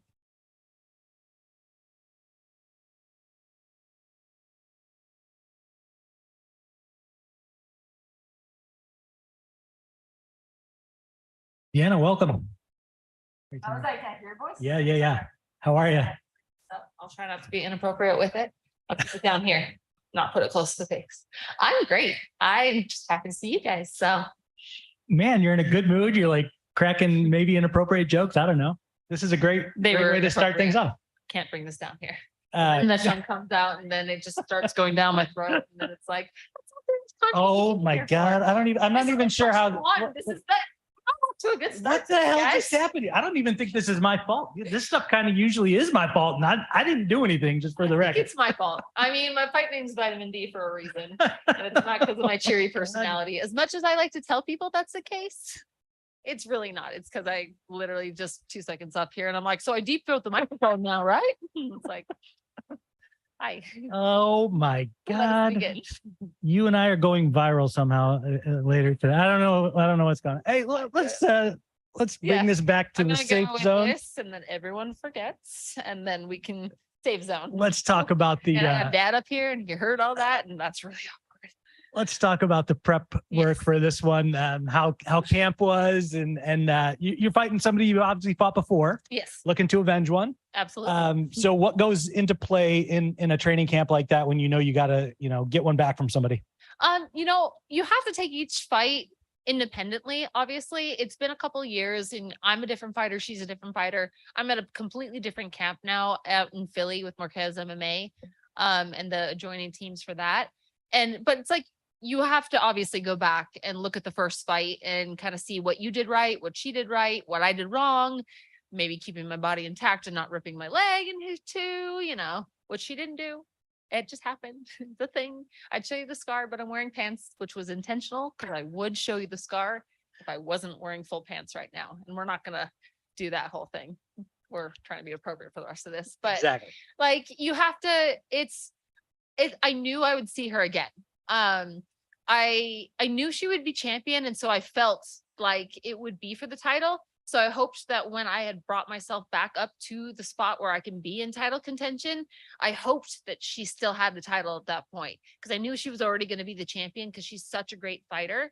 And my hopes paid off because she's still the champion, and so our rematch is for the title. And my face says everything. Like, I'm so incredibly excited for this. Like, I'm a weirdo and just happy in general as it is, but like, I can't stop smiling just because the opportunity is finally here, and it's not a weight cut thing where my face is sunken in. I can't shut my mouth because I'm just happy. So you kind of have a chance to, let's just call it, upset the apple cart, right? Okay, so if she wins and Ilima wins, I think the consensus is, oh my God, we've got this perfect storyline. Ilima's going to fight her for the title, and Ilima has spoken about, if I get another title shot, I would love to win the title. And she's implied that maybe she would just retire in the cage after that. Yeah. It's a great storyline. It'd be fun for everybody to talk about, but you have a chance to screw that up for everybody and really throw a wrench into the works and mess up the timeline. Is there something that's motivating about that beyond just the fact that you're trying to avenge a loss and win a title and become a champion? I mean, to be an agent of chaos and just completely uproot the apple cart and everything, I love that. Let's do a little bit of chaos. That's how I live my life. Yeah, honestly, I mean, that's not my main motivation. It's never that I want to ruin anyone else's party and ruin anyone else's storyline. It's just, I just have clear goals in this sport and what I want to do. And so if it disrupts somebody else's story to get to that, then that unfortunately has to be the case. I don't wish unwell. Let me rephrase that before I finish the sentence. I don't wish unwell for anyone else. And, it would be a great storyline for Ilima to fight again for the title and then win that title. She was a dominant champ for a really long time. But unfortunately, I have goals that I want to accomplish and that I set my sights on for a really long time, that every day I get up and I've been working for it. On my motivation mirror, the Post-it I put on there, it was actually when I got signed with Bellator, I don't know if anyone knows the Goggins motivational mirror thing. It's like the mirror that I look into and get ready every day. I put my goals on there. I have long-term goals, I have short-term goals. And the two main ones for me were get my jiu-jitsu black belt and win the Bellator flyweight title. And not just win a flyweight title, it's win the Bellator flyweight title. And it's been on there for the last few years. And I have the opportunity to win that and to achieve that goal on Friday. And so I'm coming there for that. And then, you know, unfortunately, you know, maybe she doesn't get to fight against her friend, but hey, I'll take that fight. I think I've called for it 1 or 2 times just because, like I said, I want to fight tough competitors, and she was a dominant champ for a long time. I have no ill will against her. I think she's great. I don't know what she thinks about me, but most people just think I'm weird as it is. I think I've proved that to the entire room in 2 seconds of being up here. But yeah, I'll fight her. I mean, she might not retire as champ, but I give her the opportunity to fight for a championship again. Weird is way more interesting. Trust me. I go with quirky. There That you one's go. like sounds more positive, whether that's the case or not. It sounds more positive in my head, so I'll take it. So essentially, you respect their storylines, but you're kind of thinking, what's wrong with my storyline? I have a good storyline too. Why should yours be more important than mine? Exactly. And everybody else, you know, the rest of the world will find out when I win the title. Is it that kind of thinking? Yeah, you know, as much as I love that story for her, I have my goals and I have my storyline. You know, I've been in the sport for a really long time and I want a belt. Like, I'm not saying the R word because it's not even I feel the best that I ever have right now. And so I don't want to, I don't even want to mention that for the time being, but like, I have goals that I set for myself in this sport and I want to accomplish them. And the Bellator flyweight title is on that list. And so I'm coming here for it. Deanna, I was kind of surprised to see, you know, the betting line so wide, and maybe wanted to ask you, like, do people not realize how experienced you are and the skills that you've shown? Because I don't know, you speak for yourself, obviously, but I don't know if you always get that respect for both your experience and skills. Can you speak on that? Yeah. So like pulling a full, was it Rodney Dangerfield? Like, get no respect. Just no respect. And honestly, I'm not even fazed by it. Like, I don't ever expect anyone to know who I am. I don't and my manager and everybody are like, you need to do more self-promotion. I'm like, yeah, you see what happens when I do self-promotion. I try and deep throat the microphone. My coach just walked in and he did not actually see the first part of that. So that probably sounds really weird. I'm sorry to be associated with your gym. Love you guys. But I mean, if you don't, they're always like, you need to do more self-promotion. You need to put yourself out there. And it's like, it's just this extra little step. And it's like, yeah, of course I want to do that. But my focus has been training. My focus has been fighting and proving myself in the cage. And like, I could be better with it. And I guess, I don't know, take a few ass pictures and put it on Instagram. I have no ass. That's why you haven't seen it on there. Cause even if I post it, you're like, I'm not sure. What is that flat thing? I'm like, well, yeah, that's mine. Well, there's always those, you know, marketable improvements that we can speak of, but the important ones obviously are in the cage. And you spoke about injuries before. You know, you had the hamstring with Liz. You even suffered an injury in your last fight, and you were still able to pull out the W, which was great. But let me ask you, you know, we're not mentioning the R word or anything like that, but men and women, as you know, as time goes in the sport, they tend to have that saying, training smarter, not harder, in relation to the injuries in particular. Obviously, you have experience with this stuff. Are you embracing any of that ethos in your training? No, because I'm dumb as a rock. So I'm like, I show up every day like, we're going to war. This is the Thunderdome. Who's going in there with me? And they're like, this is why you have no one to train with, Deanna, because nobody wants to do that.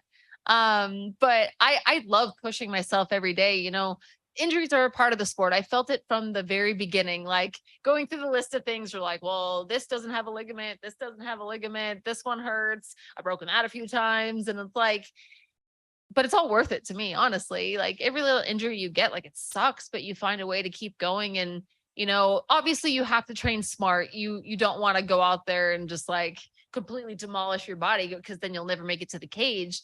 So you have to be smart and you have to train with people that you trust. And thankfully I do have that. You know, I have a great team and training partners that I trust. And then the ones that I don't, I sick my other teammates on them and teach them a lesson. So it's the way it works, right? Absolutely. Last one from me. Obviously, you spoke about your training, Marquez MMA, their affiliation with Daniel Gracie, and I'm sure having all the strong grapplers and MMA influence there will be helpful for this matchup. But let me ask you, before you injured your hamstring, there was a little bit of that matchup where you were uninjured. Everyone speaks about Carmouche's strength. You're obviously, you come from a wrestling base yourself. You're no slouch there. Can you tell us what the feedback was prior to the injury? How did she feel to you? And did you get and take anything positive from that? So she obviously is very strong. Look at her. She's very strong. But I'm going to be PC really fast and I'm going to say farm strength.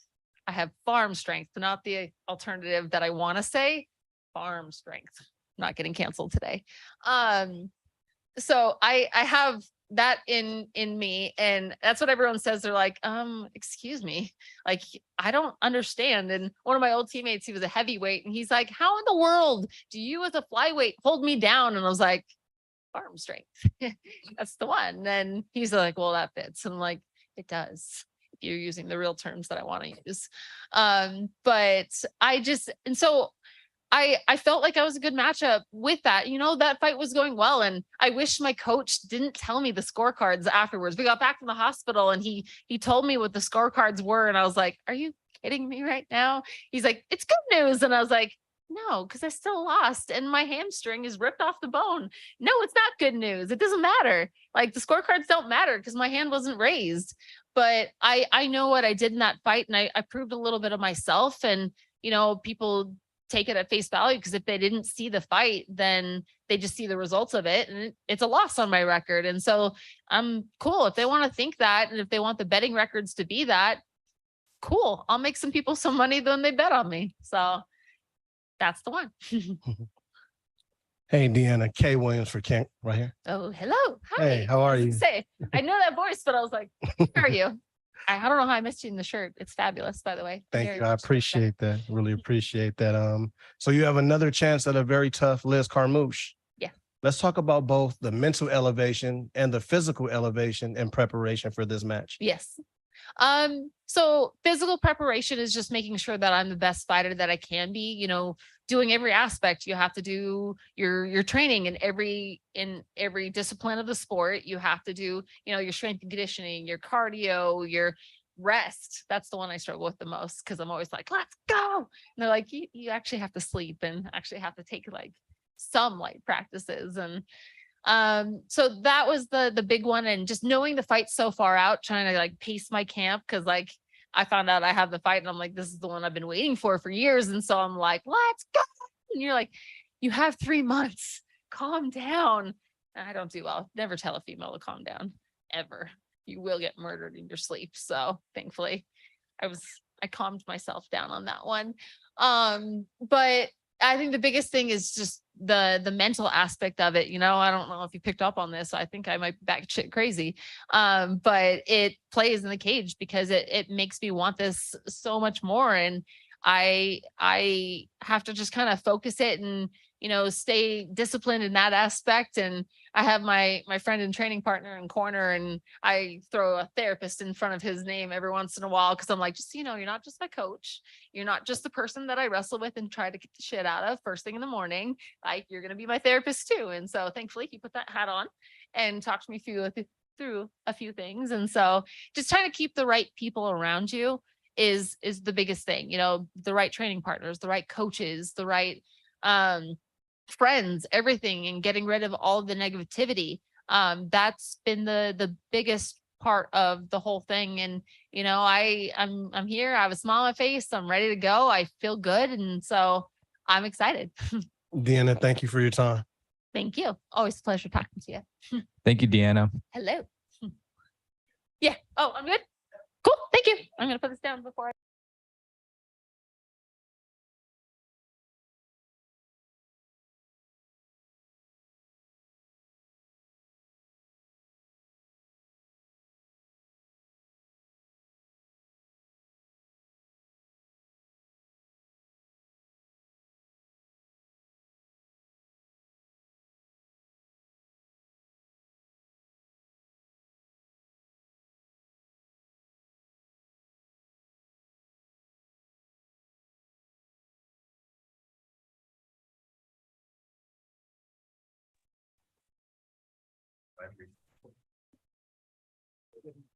We are now joined by Danny Sabatello.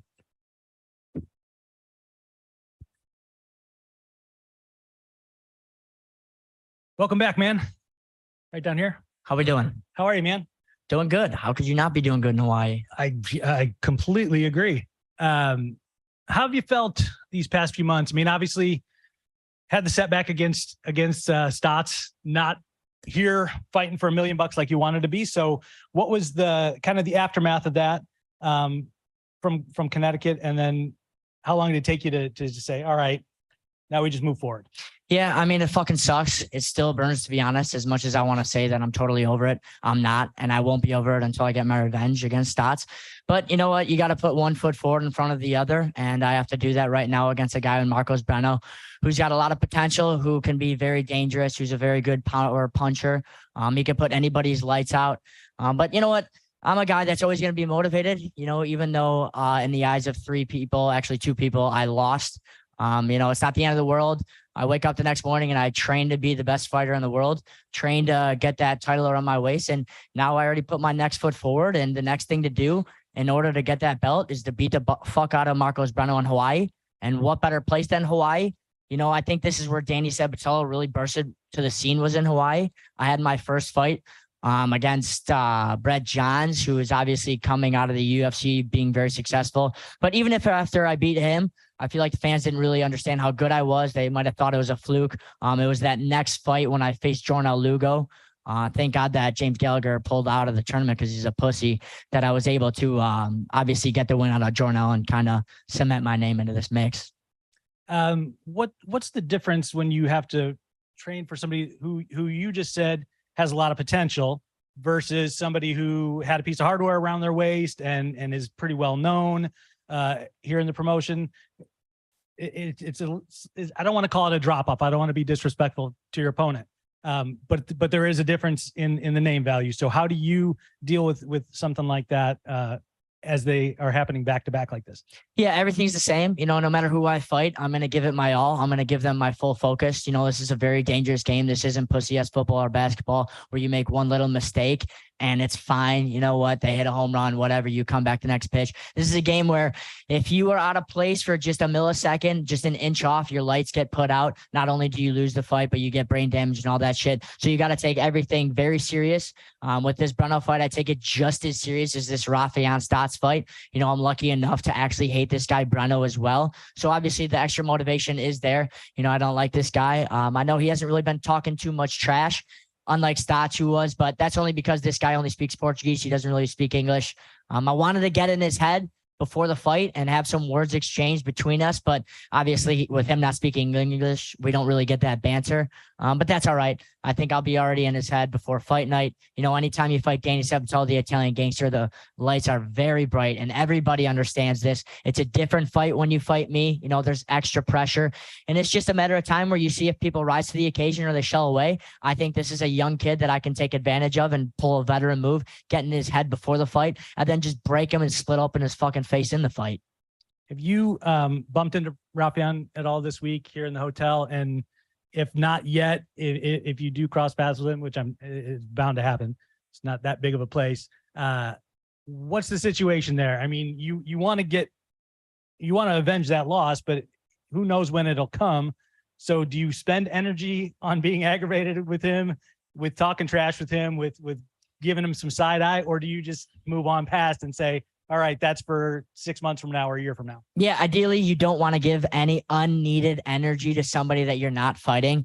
But I'm a guy that kind of has a little bit of a temper and he does get on my nerves. You know, I'll hear his dumbass fucking laugh from a mile away. So I really have heard him this fight week. It's not ideal. I don't want to see that motherfucker. The hate is very real between us. You know, a lot of times in MMA, you have guys talking trash to each other. Then after they hug it out and they love each other and you know what, they get a drink after or whatever, they're fine. This is a rivalry that will never be fine. Even after I split his face open next time I fight him, we will still hate each other. That's a lifelong hatred and I'll always hate him.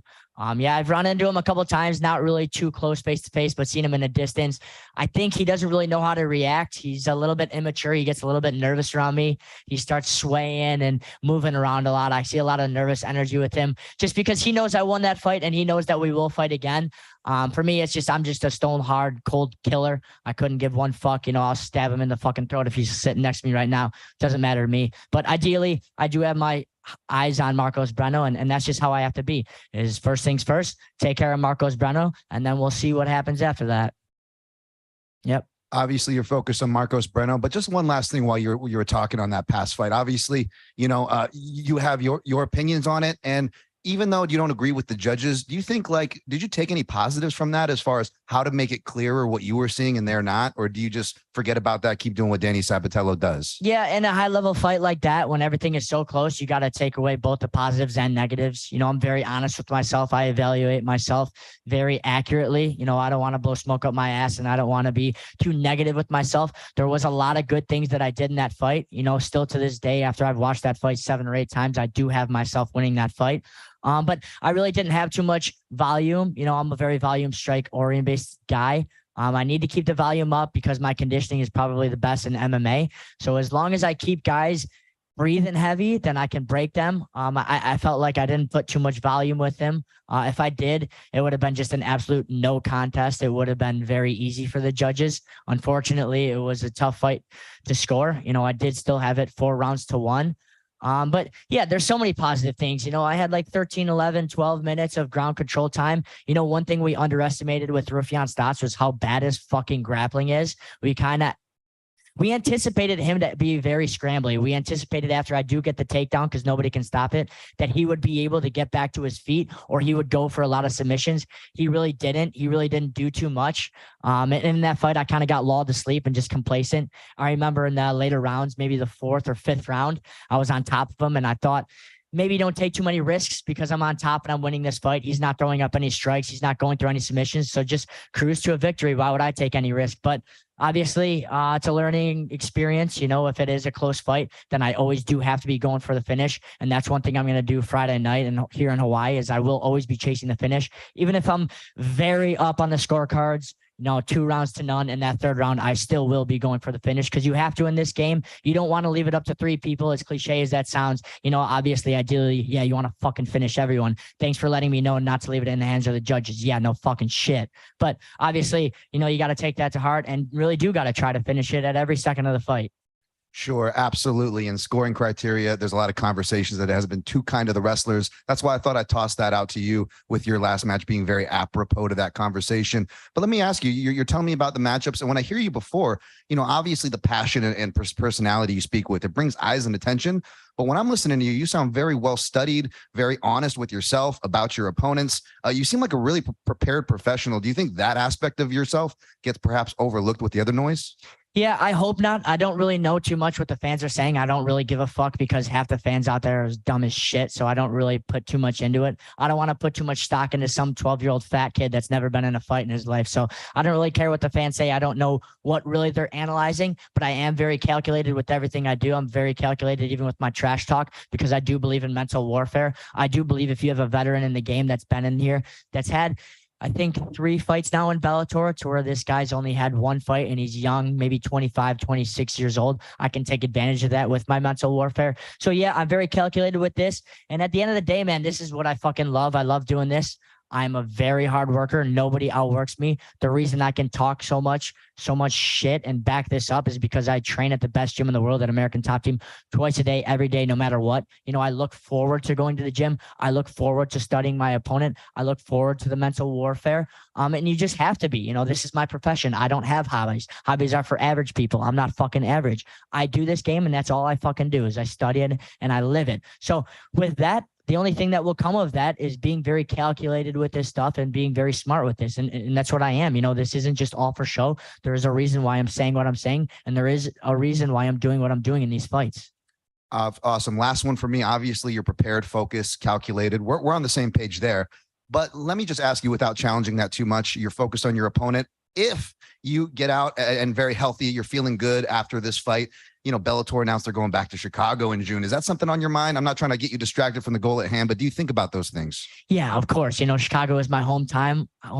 I would absolutely make that place erupt. I'm a guy that wants to fight all the time anyways. After I beat the shit out of Marcos Breno, I might have a couple of shots of vodka on me, come back to the hotel and try to fight Patchy and Stots. I don't know. I might not be able to wait till Chicago, June 16th, but that is something that I really want. After I do finish Breno and have a very successful fight against him and show out, I would love to fight in front of my hometown. I really think we could sell that place out and the crowd will be chanting Sabatello. I am very known in that town. That is, honestly, all my friends and family and fans are really in Chicago. I live in South Florida right now only because I made the move to American Top Team to train at the best gym in the world. But everybody I do know is back in Chicago, and we would blow the roof off that motherfucker. There's a lot of exciting fights out there for me. Whether you give me anybody, give me James Gallagher, give me the Russian Magomed, give me the loser of the fight tomorrow. Doesn't fucking matter. Every fight is exciting when you face me, but obviously there's a lot of potential there, and I would love to, and I will demand to be on that Chicago card. I need to be. Hey, Sabatello, K Williams for Can Chronicles Media. I got to ask you, man, do you feel as though being vocal has led to any of your regrets after you actually lost to Stots in your last match? No, not at all. I'll always be me. One thing that I am is always me, whether I win, lose, or draw. It doesn't matter. I could lose 5 in a row. I will still be talking trash because that's what I do. That's what Danny Sabatello does. Talk trash. Anybody that knows me, doesn't matter. I lost to Mike Brown in ping pong about 3 times earlier, and I was still talking trash the entire time. That fucking never changes. That's just who I am. And I think the fans are owed to see who these fucking fighters are, what their personality is. It's just unfortunate that there's so many boring fucking fighters out there.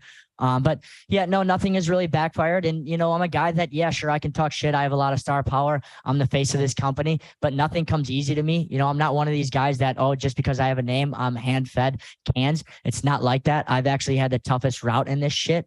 When I first started this career in Bellator, I was given a guy that was ranked top 10 in the UFC for my fucking debut. What I do, I starched him. I didn't get any favors after that. I get thrown into this mix of a Grand Prix tournament, and I have to fight my way into the tournament. So if anything, I've had nothing but the hard route, and I take pride in that. Give me the fucking hard route. Give me the hardest fight there is. Give me 2 fucking fighters against me. We could do the first thing ever in MMA, 2 fighters versus me. That's fine. I'll be down with that. So I take pride in talking my shit, and I take pride in my work, and my work speaks for itself, but I'll speak for it also.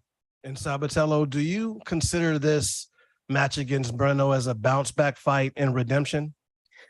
Yes and no. On paper, I lost that fight, but in the back of my mind and in the back of the fans that actually fucking understand MMA know that I won that fight. So I don't really look at it like that. I don't look at it as a bounce back. I don't look at it as a must win. I don't look at it as I have to, go out there and just reestablish myself for the fans and remind everybody or whatever, yada, yada, yada, whatever. Everybody knows what I'm capable of. Everybody knows that I'm the best fucking guy in this bantamweight division across all MMA promotions. And nobody obviously can keep up with me on the ground. This is just a fight where I go out there, I do what I do, and I fucking make it exciting. I beat the shit out of this guy, I break him, I make it bloody. I get him in there and I fucking drowned him with strikes and takedowns and takedown attempts, going after going, break him, see that he's breaking, see that I can finish him, hold up, wait, break him a little bit more, then finish this motherfucker. That's just what I'm excited for. I'm excited for actually fighting this motherfucker. I'm a little bit different than these MMA guys. These MMA guys go out there and all these fighters can't wait for the victory after. They can't wait for the celebration. They can't wait to get their hand raised. I can't wait to get in there and actually perform. I actually love fucking fighting, and that's what I'm looking forward to, is going out there,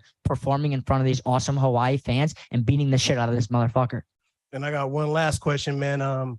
How much have you racked up in fines with Bellator due to your profane language, man? I got to ask you. Yeah, a lot. I don't keep track of that. I'm not a money guy. I couldn't give 2 fucks about money. I didn't get into this game for money. I will never be about money. I got into this game because I fucking love it. The money will come with winning fights and being who I am. Bellator does love me, so they'll take care of me on the back end. So I'm not too worried about the fines. I'm always going to be me. If I swear out there again in Hawaii after my post-fight victory, I'll probably be fined again. I don't give a fuck. If a swear comes to my mind and it rolls off my lips, I'm not going to hold it back. I will always be me. You want to find me? Go fuck yourself. Don't give a shit. Jim? Hey, Italian gangster. How you doing, brother? Jim Barcelone here. Good. How you doing, bro? All right, good. Hey, so getting ready for this fight, you mentioned ATT. I'm just curious first, did you do any different sparring with anybody there to get ready for this fight compared to the last fight? And just who's going to be in your corner for this one? No, not too much was different for this fight. I'm lucky enough to train at the best gym in the world at American Top Team, and everybody knows how deep it is at American Top Team. You know, we've got like 20 bantamweights on the roster. So I go with all of them. You know, one thing that I keep in mind is I'm still young in this game and I'm trying to beat everybody, not just one person. As the fight nears, you kind of tailor your game to this specific person. So, of course, I've been going with shorter power punchers towards the end of this training camp. But, you know, all in all, throughout this whole process, I've just been going with everybody, becoming a better mixed martial artist, just becoming everywhere. Because even after this Breno fight, when I do fight in Chicago, I'll have a completely different style guy, and I need to be ready for him too. You know, you can't get ready for a fight within 2 months. The preparation is your whole fucking career. So I'm going out there each day at the gym and I'm training to beat fucking everybody. And in my corner, it's going to be my boy, Aaron Acid, who always has my back. He's had my back since college. He's kind of, so there, he's there really to just have my back in case anybody kind of like tries anything. You know, this is crazy where everybody in this game hates me. I talk shit to this whole division, and this whole division is friends with each other. You know, there's a lot of guys out there that want to catch me slipping on their phones. They're just waiting for me to slip up where they can come at me with their gang and be like, oh, you're not so tough now, Sabatello, and gain up on me. But my boys there pretty much to just have my back, make sure that shit doesn't happen because no one is rolling up on me. And then, of course, my head coach, Mike Brown, best MMA coach in the world. And then my striking coach, Anderson, will also be out here with me.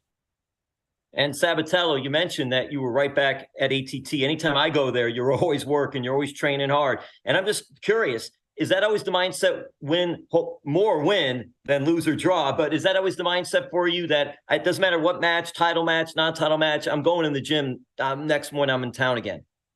Yeah, 100%. You know, I go in the gym, not just to get better, but just because I fucking love it. You know, I wake up every day and I get excited to go to the gym. I wake up, I have my morning coffee, boom, I'm energized and I'm ready to go get fucking better as a fighter. I am going there to get better at putting my fucking elbow through somebody's skull. What is better than that to me? So it doesn't matter to me whether I win, lose, or draw. It doesn't matter if I have a fight, no fight. Ask anybody at American Top Team or anybody that comes through. I am always at the gym. I'm a guy that will go to the gym next week when I sober up, hopefully. And I'll be there on fucking Monday. You know, sometimes after a fight, I get kicked out of the gym that Monday because my coaches tell me to just go rest my body, rest my mind, and just make sure I come back absolutely sharp and ready to go. But you know what? I just hate taking time away from the gym just because I get my fix in with the gym. You know, once again, I don't really have too many hobbies. I don't play dumbass fucking video games or read books or do any of that stupid shit. I go out there and I get better at a fight as a fighter. And I absolutely love it. Nothing is better to me and more fun to me than fighting. You know, I live in South Florida, obviously the beach, and there's so many distractions. I do love having a good time. Nobody has a better time than me. But all in all, I'm a very motivated person to get back in there in the gym and have some fun. Awesome. Thank you.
Hi, Kyoji.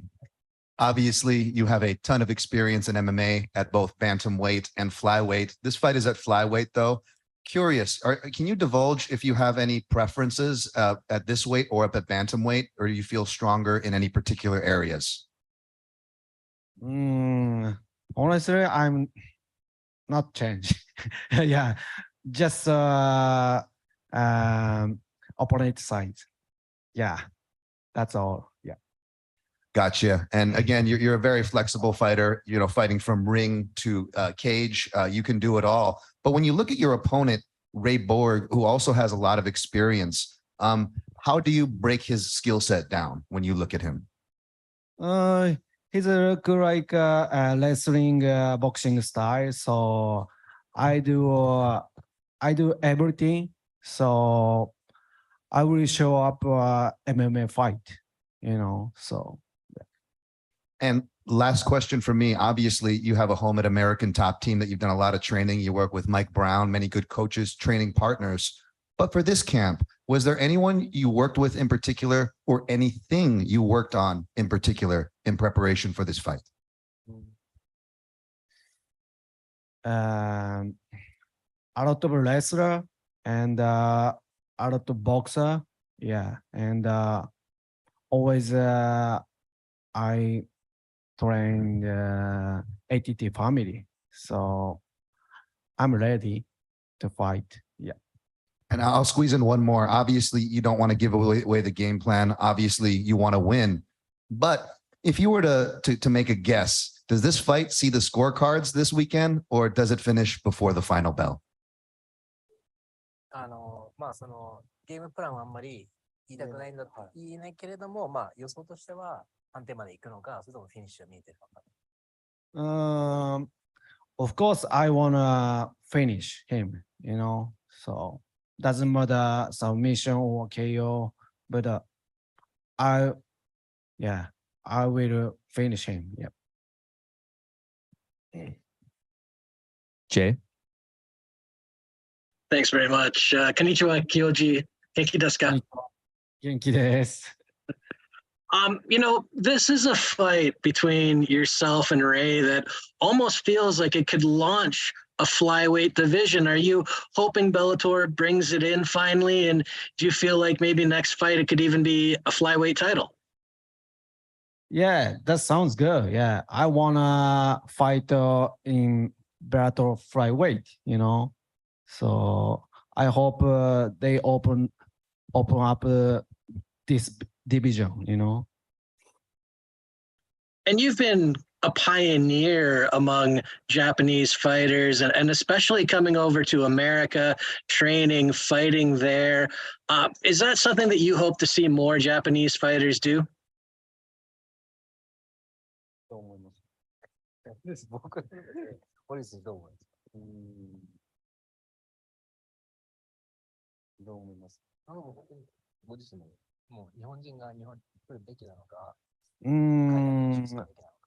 I don't know. That's I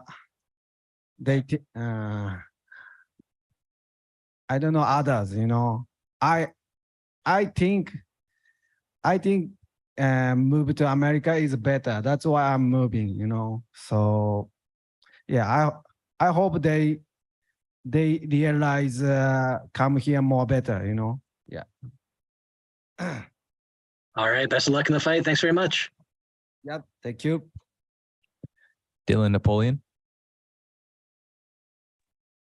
Kyoji, pretty quick turnaround since your last fight. How has everything been going at the gym and everything in general at ATT? 試合間隔ずいぶん今回の試合ですけれども、調整だったり ATT での練習はどうですか？ Everything goes really good. I'm best flyweight in the world, I guess.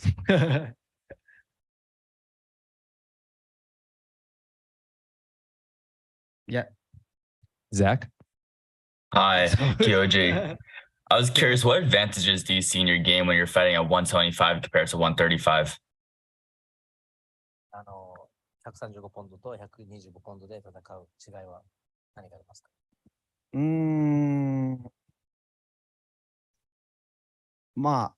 ？Just opponent size. That's all. Yeah. MMA locker room. Hey, how's it going? You seem to reach the pinnacle of the sport, becoming champion. Now you're facing another veteran, but you have double the amount of wins that he has and the same amount of losses as him. How do you think that your skills are going to play out this Friday and prepare you for the victory on Saturday? まあそうです。まあ自分が彼よりも優れてる点は何だと思いますか？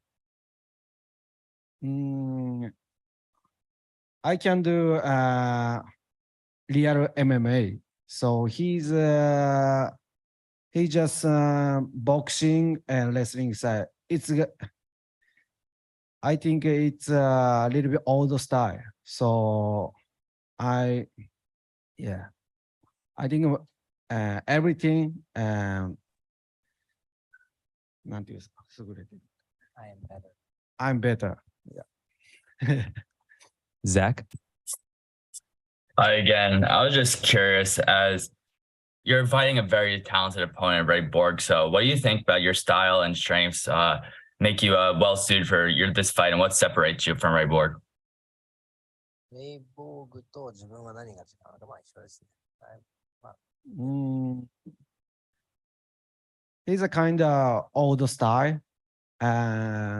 My style is a new generation style. Yeah. Thank you, Kyoji. Thank you. That's all.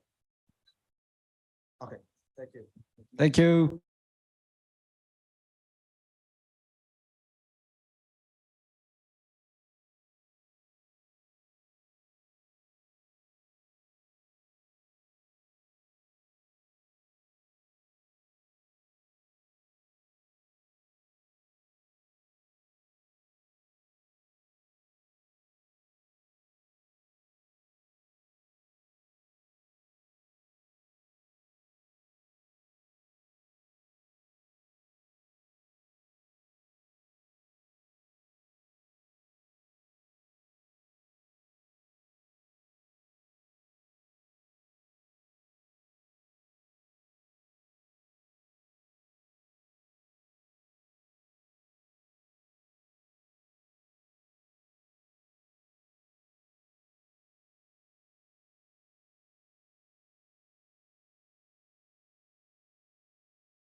We are now joined by Liz Carmouche.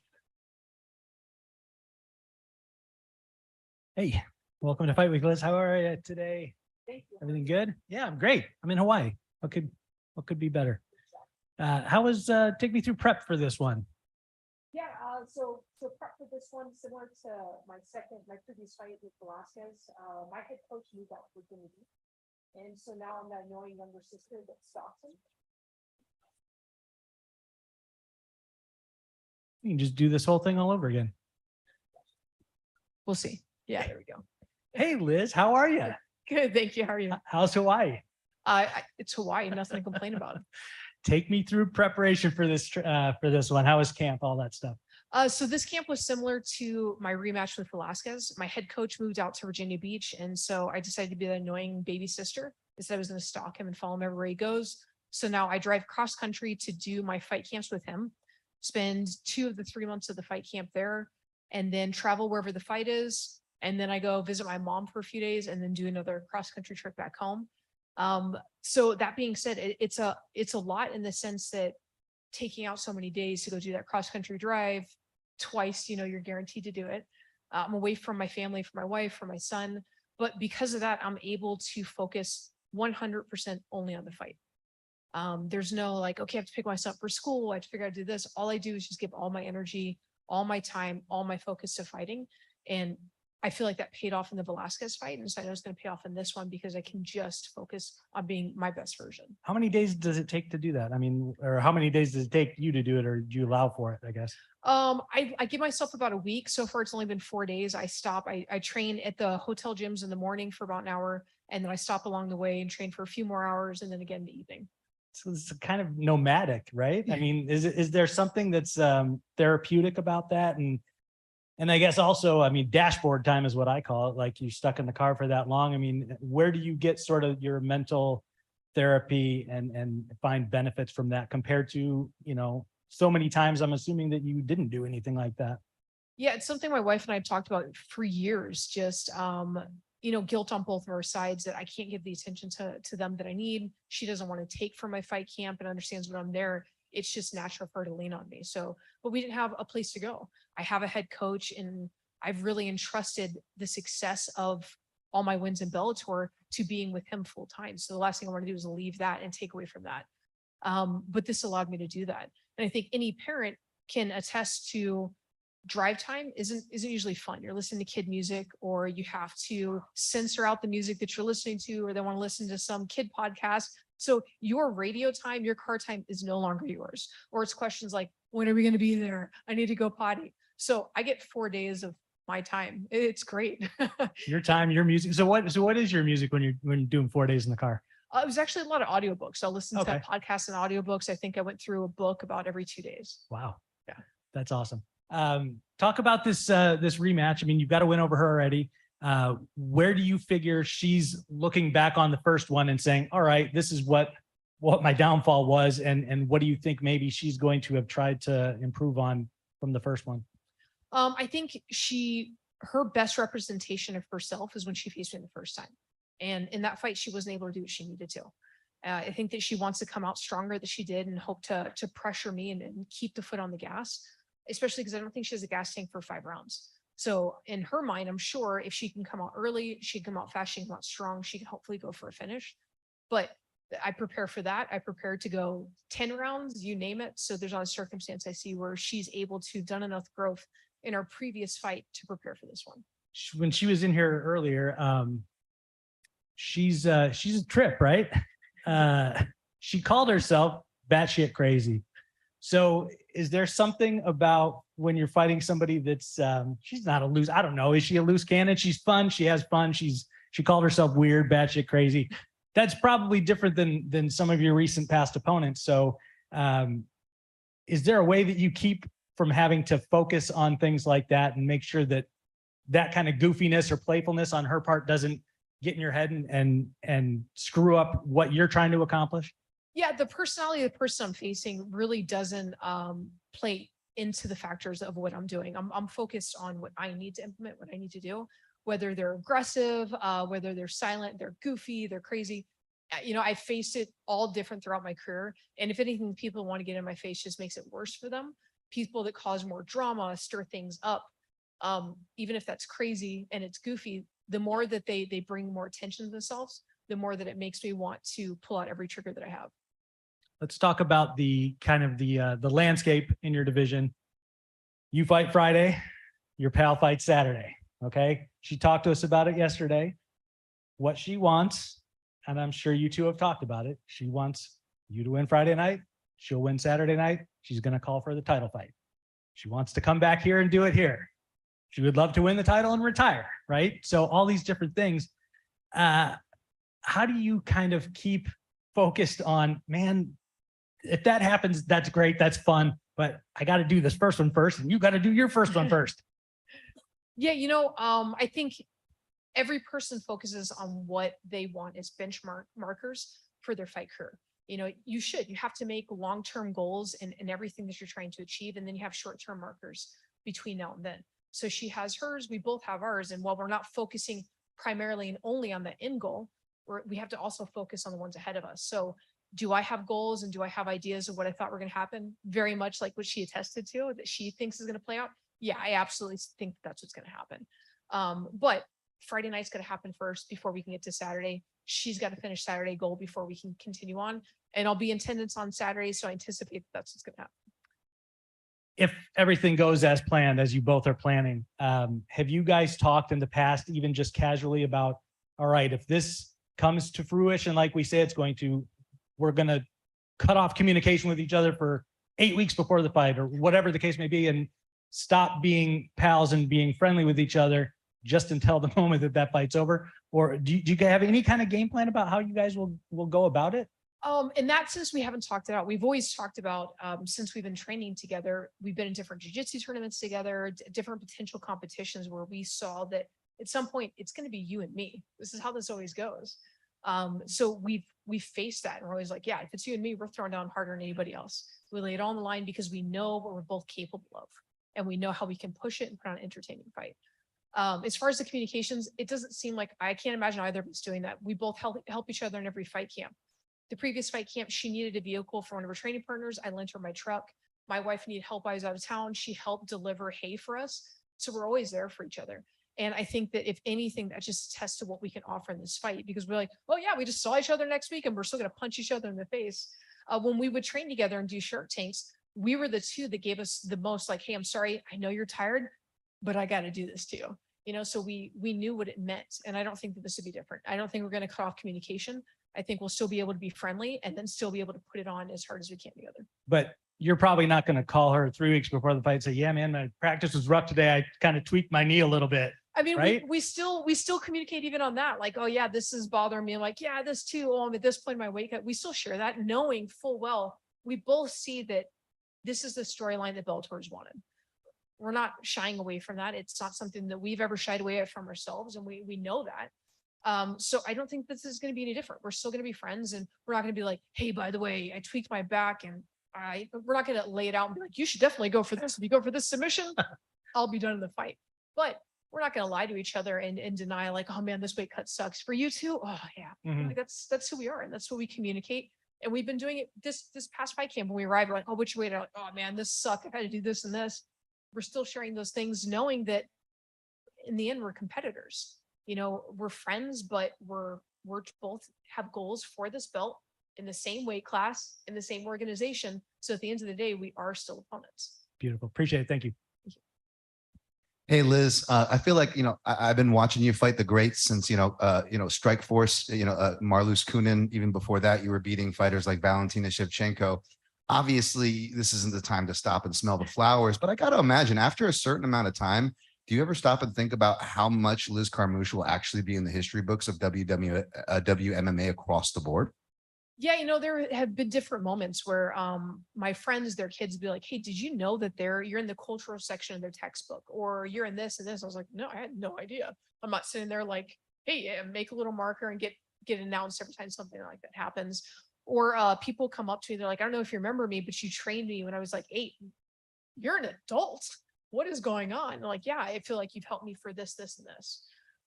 So to see myself, there are moments where I step back, especially like, in all honesty, when I was trying to explain it to my son, like my wife is explaining why I train as many hours as I do and why I'm gone first thing in the morning and I'm back late at night, and him trying to figure it out. And he's like, yeah, but really, who is she?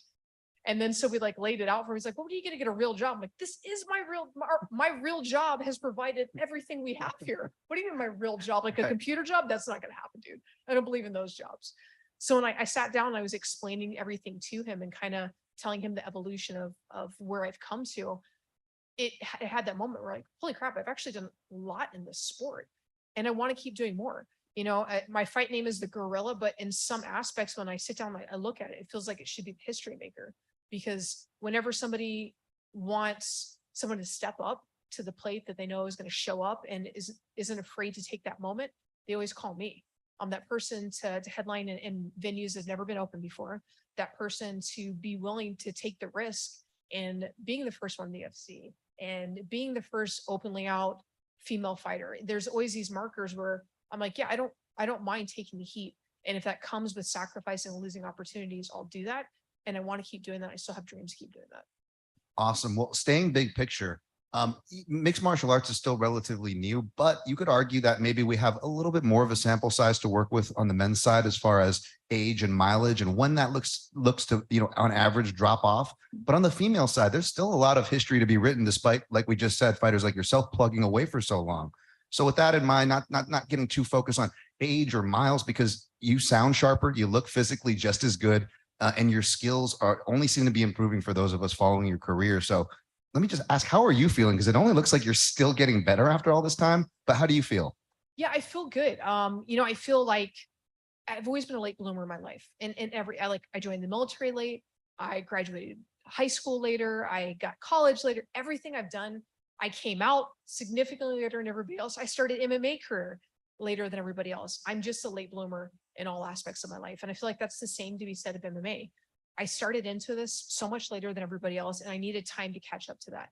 I didn't have an amateur career to make mistakes and to kind of iron out things and figure it out. I had to do that in my MMA career. So my early fights, while they're successful, it was still ironing everything out.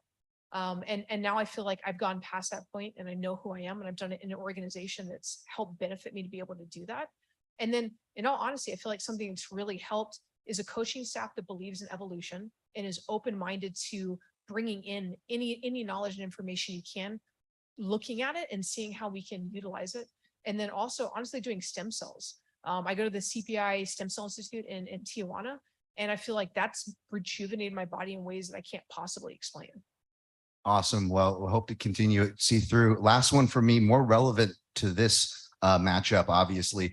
Both of you, I believe, have skills that I both don't believe you ladies get enough credit for as far as skill set goes. But at the same time, we cannot deny that physicality is also a decent part of both of your games. I asked Deanna earlier, obviously she cites an injury in your first fight, but I asked her how you felt strength-wise before any of that happened. She was obviously complimentary to your strength and skills. So let me ask you the same question. How did Deanna feel as a fighter that, she likes to get physical too? She's pretty strong, but how does she feel toward you? The only part that's difficult in answering that is there was such a significant weight difference. She weighed in. Our fight was getting pulled. I had to really lobby to keep the fight. The commission wanted to step in and pull it because she was so far off of weight. And so I can't tell if the strength came from the significant weight difference or if that's how actually strong she is. I won't know until Friday night. Hey, Liz, Kay Williams for Can Chronicles Media. You're on a 5-fight winning streak. What are some of the things that you practice that remain for you to stay rooted and grounded so that you can continue to ascend in the sport of MMA? There's a few things. One, like I was talking about with the stem cells, is doing stem cells, doing recovery. I believe that in the early parts of my career, I think the battery died.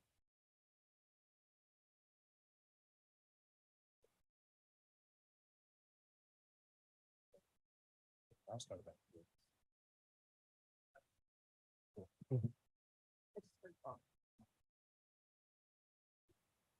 It was on.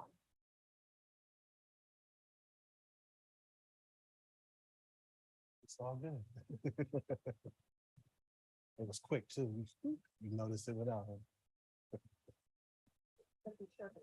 Right on.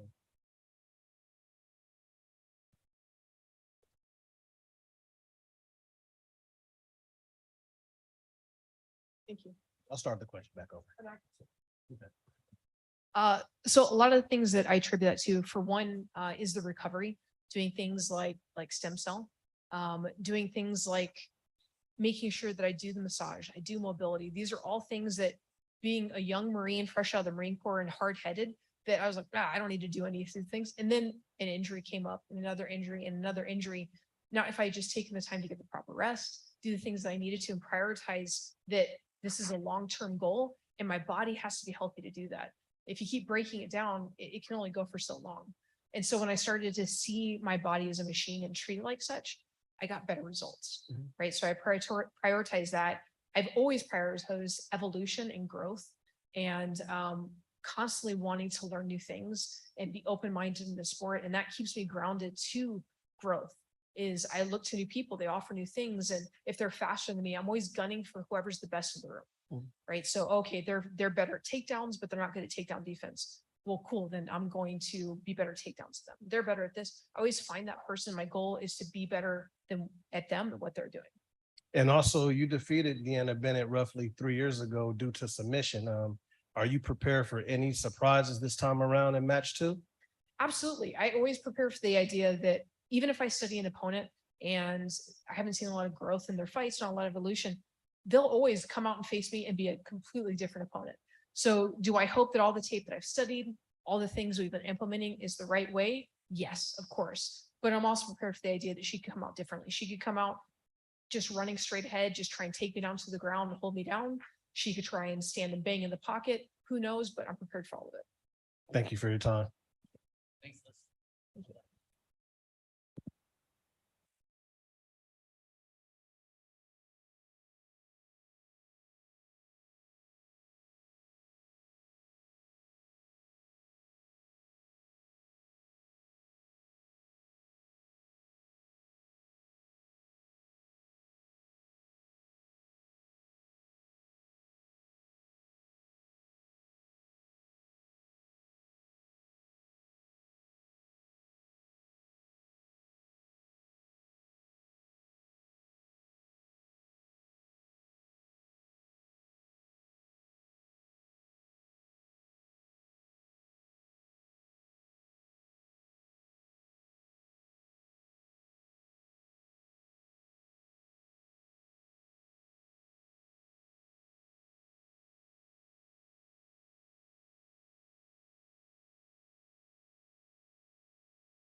You good up there, boss man?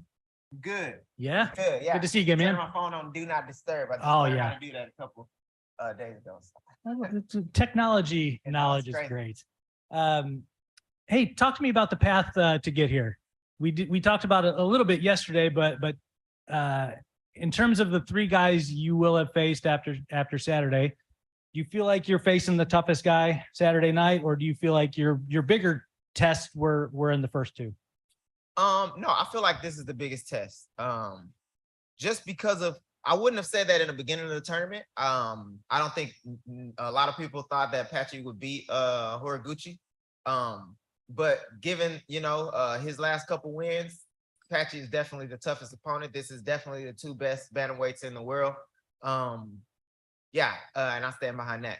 When you look at his game and how, first of all, how deeply do you look at it, or is that something that the coaches do? Like, are you a film guy? Yeah, I do all my stuff myself. Okay. I understand the game very well myself. I was brought up to to have a high fight IQ. So all my analysis, I also take analysis from my coaches, and we kind of coordinate on what we think, together as a group. But I do a lot of studying on my own, and like when I look at Patchy, I see a highly skilled grappler. I see somebody who's improving. I see somebody who's kind of changed their way of life, sounds like, and and I'm taking into account for that.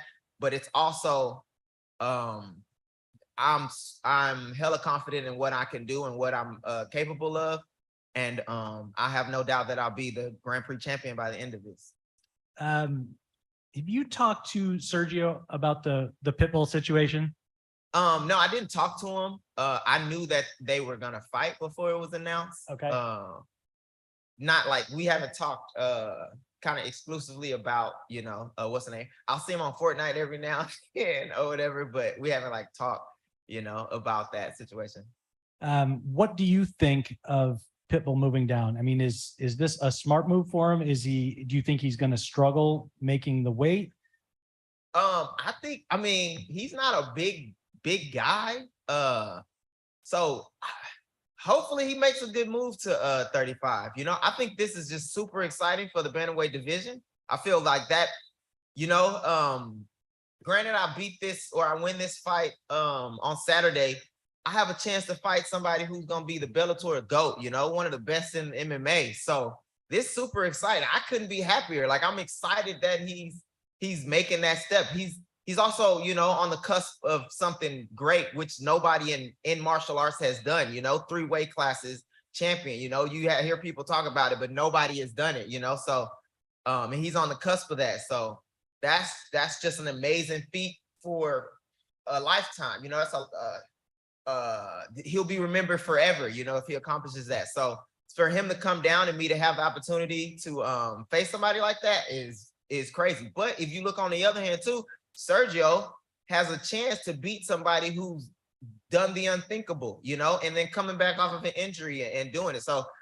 I think it's an amazing fight. I'm super happy this was made. I feel like it's an extension of a tournament that just makes the bantamweight division that much more spotlighted, and my position, and yeah, I'm super excited. I can't wait to watch it. Provided you win on Saturday, which I obviously you're planning to do, that fight does extend when you would be able to get back in there by what, at least 2 months, right? So does that bother you at all, or is the plan, hey, whatever, man, I'm gonna have $1 million, so I can chill for a couple extra? You know, and I was thinking about the landscape of when I was gonna be fighting. You know, this tournament it's been a year. It's been a year since it started. And yeah, at the end of it, I'll have $1 million. And as everyone knows, I'm not necessarily eager to fight Sergio. So I figured also that Sergio, you know, wanted to get back in the range because he has been out for a year. You know, I'm sure, you know, he would be itching to get back. So I'll probably not have a long layoff after, but this gives me a chance to enjoy the $1 million in the bank, you know, get a nice large size popcorn and watch this amazing fight. And I have a little time, you know, I have a little time to reflect and to take some time with my family and enjoy the fruits of my labor. You know, it's been a long road for me. You know, I'm somebody who had to scratch and climb to get in this position. You know, I'm not somebody who had this amazing hype or this you know, highly storied, you know, highlight reel of fights where people would just, you know, yeah, just hankering or, you know, just yeah, wanting to see me. So I've had to scratch and climb to the top of the division. You know, now I'm one of the best, you know, in the division. Well, I feel like I've been one of the best, but now I'm getting recognized for being one of the best in the world. So I'm gonna enjoy that, you know, for a month or so, and then, you know, get right back to it. But I'm happy that, you know, this fight is happening. So, you know, I'll get some time. And there's one last quick one about that. Is there any concern that you have for Sergio that he has had such a long layoff and his time back is against, like you said, like the #1 guy in Bellator history? Yeah, I mean, that's a tough test. I think that's what makes this fight or that fight, you know, interesting, because we get to see how Sergio bounces back after a pretty serious injury, you know? And then we also get to see how Patricio Pitbull, you know, how he cuts weight and how he deals with that, you know? So yeah, this fight is interesting on multiple different levels. So yeah, that Sergio coming back is one.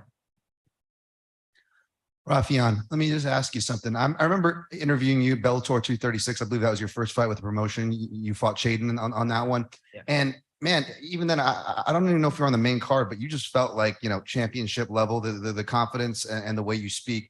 Back even before you won that D2 national title wrestling, if we were to visit you on the wrestling mats, was that always kind of your personality? Do you always see yourself on these big stages coming up?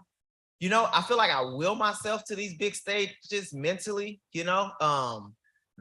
The way I train, the way I prepare, the way I think about myself is championship level, and nothing that I do, you know, I say this, I say how you do one thing is how you do everything. So I try to do everything, you know, to the best of my ability. And I have a high kind of respect for holding myself to a high standard.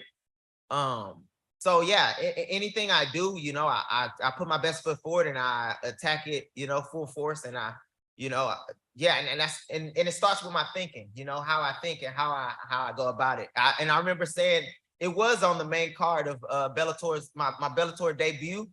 And I remember saying, like, you know, I think this is the start of something great, and I will be, you know, champion of this division. I will be a force, and you know, I feel like I've just willed that into existence. Yeah, well, you've been fulfilling your promise every step of the way, even with the obstacles that comes with life, comes with this game, as you well know. And you don't necessarily have to give us the timeline as far as your training situations, but Patchy Mix was up here recently, and he did kind of bring that up as far as a parallel with your guys' training rooms. Can you speak about your preparation on this fight? I've seen that you've obviously, you're no stranger to traveling, making it to high-level talents and coaches to train with them. How is that piece working for your personality? Do you prefer it this way? What's that like? Yeah, well, just because of the situation, you know, I started at Rufus Sport, and you know, I've had to fight Sergio, but it was more like a life decision. We had a second kid, so you know, I moved to Houston, which was a blessing for us as a family, because I have family there that can help with kids, you know, so I can put more time into mixed martial arts. And then the Sergio fight happened. So then I had to kind of move camps, and then I went to Extreme Couture.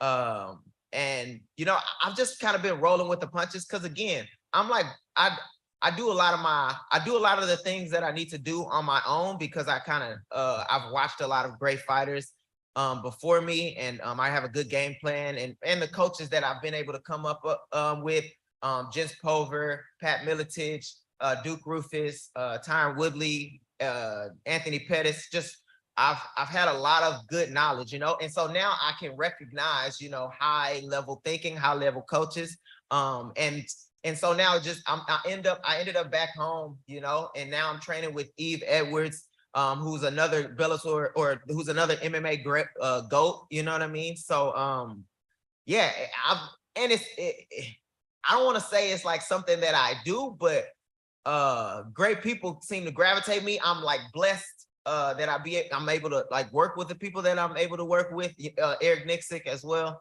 Yeah, and the great minds that I'm able to work with is just like a blessing. I can't really say that I do that. I'm just like, I'm blessed. Sure. Last one for me. Obviously, I'm familiar with Eric Nixick, but as a southpaw, my favorite southpaw is Eve Edwards. And relevant to this matchup at hand, you yourself are a southpaw. We know about your wrestling, but when I watch your fights, like, man, this guy's got good southpaw striking coming forward or off the counter. Some southpaws absolutely hate facing other southpaws. I know Patchy's game is wrestling, and back takes is a strong part of his game. Not the only thing he's good at. That's probably his priority. But what's your opinion on the southpaw versus southpaw matchup? Don't be telling my secrets, man. You giving away all the secrets. Yeah, I got the southpaw great. Eve was in the corner, and he was able to give me a lot of good techniques, you know. Yeah, my game, or what was the question? I'm sorry. Yeah, southpaw versus southpaw. I've been lucky in that regard too, because I kind of came up with a lot of southpaw. I actually came up with a lot of black southpaws, which is crazy. Jordan Griffin, Jay Preston, it's a couple other from Rufus Sport, and yeah, and now I'm working with Eve Edwards, who's another southpaw. So I'm well versed, you know. I don't know how many southpaws I've faced, but I've always done well. I think Cass Bell was a southpaw, and a tall southpaw. So yeah, I just understand. I understand the relationship, you know. Like I said, like I don't want to like give away, you know, everything that I know, but I study, and you know, I study this game, and I study like you know, why people switch stances, when people switch stances, and just the positions we in, the offensive opportunities and defensive opportunities. I'm just well aware of, and that's partly from me and partly from the coaching I've been able to have. Also a southpaw, my bad, I forgot. Jens Pover, who's the one who started me in MMA. He's a southpaw, so yeah. Hey, Stots, K. Williams for Can Chronicles Media, man. Let's be honest. You've been able to show and prove throughout your whole career. Even with you being vocal, you always step up to the stage, you know, in the big fights, man. And I feel as though you beating Sabatello in the last match after all the hoopla, and you really stood your ground and you really did your thing.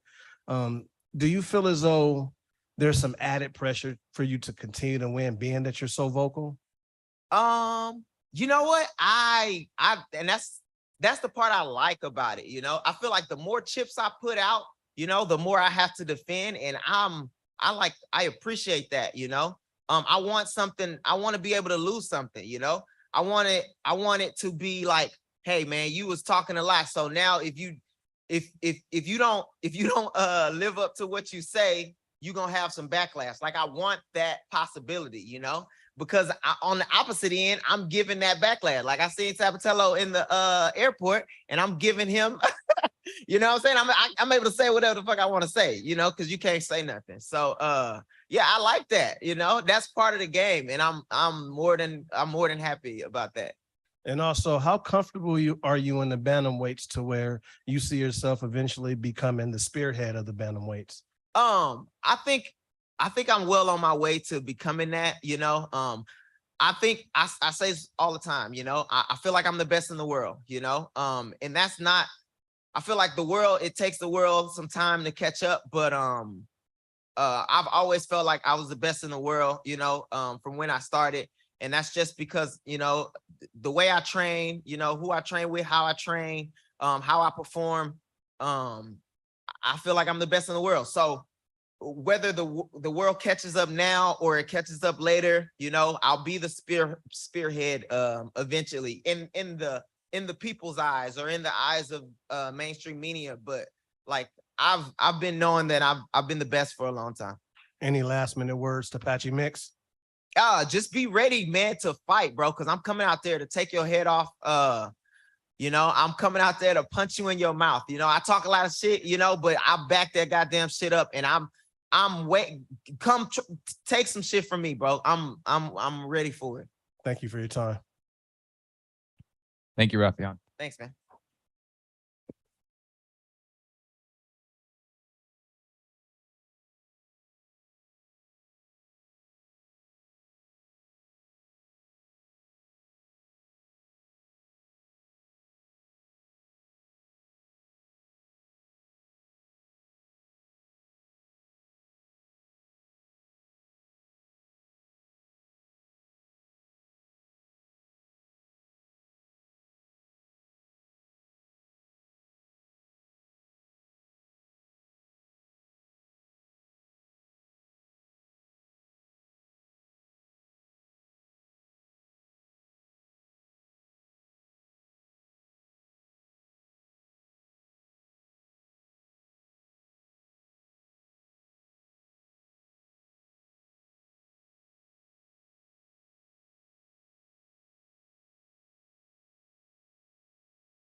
We are now joined by Sumiko Inaba.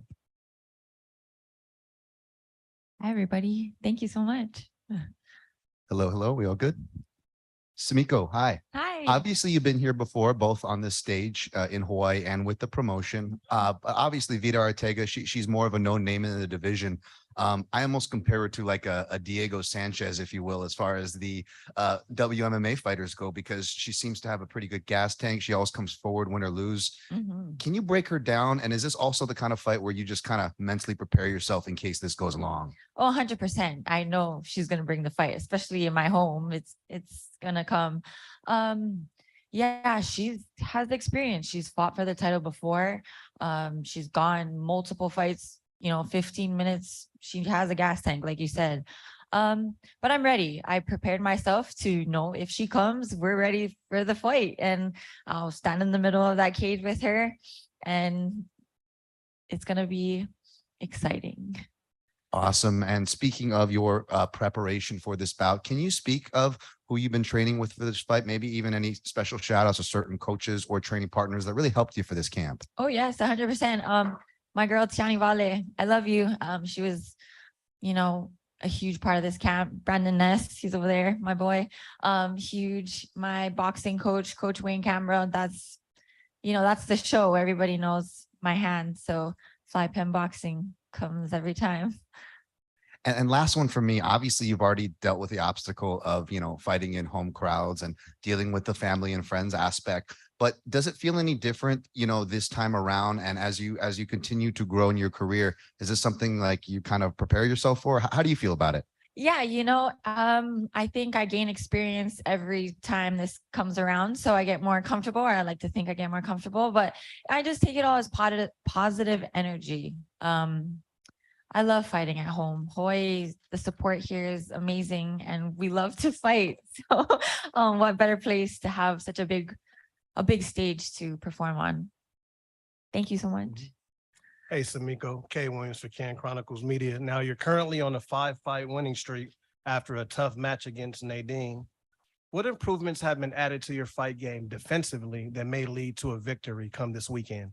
Oh yeah, I know as my opponents watch, they know my stand-up is there. So I'm ready for someone to try and take me down if they feel like they're gonna be more comfortable there. So definitely have improved my, takedown defense. And I mean, all around, I think I'm ready to go to the ground as well. So I'm ready to show that in this fight. You seem pretty confident and in high spirits. Can you talk to what you feel the outcome is going to be this weekend? Like I always say, if the finish is there, I'll take it, especially in front of my home crowd like last time. But I don't ever search for it. It comes when it comes, and I'm ready for that 15-minute war as well. I have to say it's going to be fireworks. That's a prediction. Good luck out there. Thank you so much. Thank you. Jay Anderson. Aloha, Sumiko. Just a quick one from me. There have been a lot of comparisons between yourself and Ilima-Lei over the years for obvious reasons. You're both Hawaiian, both flyweights, both started your careers undefeated. She's been talking more and more about her career coming to a close. Do you feel you're ready to take that baton and run with it as the representative of, women's fighting from Hawaii? Oh, 100%. I would love that she's paved the way literally for us, and especially in Bellator, being as good as she is and how well she did. It's just an honor, and I'm grateful to have that. It's sad, of course, to hear her talk about, it coming to an end. It's amazing to see how well she did and what she did for the sport in Hawaii. And I'm just proud to be behind her. Hey, Sumiko, over here. This is kind of like a little bit of go time for your career. I know you talked yesterday about now there might be a path towards fighting for a belt one day. I'm just kind of curious, when you started out during the pandemic, your first fight, was it always the plan to eventually get there one day, or did it take maybe a couple of fights, a couple of wins before you were able to honestly tell yourself, hey, you know what, maybe I can do this? No, my amateur career I did pretty good too. I had the confidence, and this has always been my dream to one day fight for the belt, and I know I'm on the right path. So nothing's really surprised you about your journey these 2 years so far? Having COVID and that whole just different environment, I think helped me, honestly, not fighting in front of a crowd for the first couple fights. That was cool. And then now having a huge crowd that has so much energy behind it is even more amazing.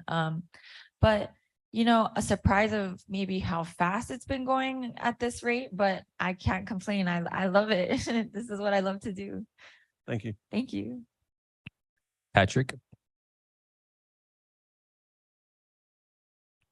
Patrick. Hi, Sumi. Hi.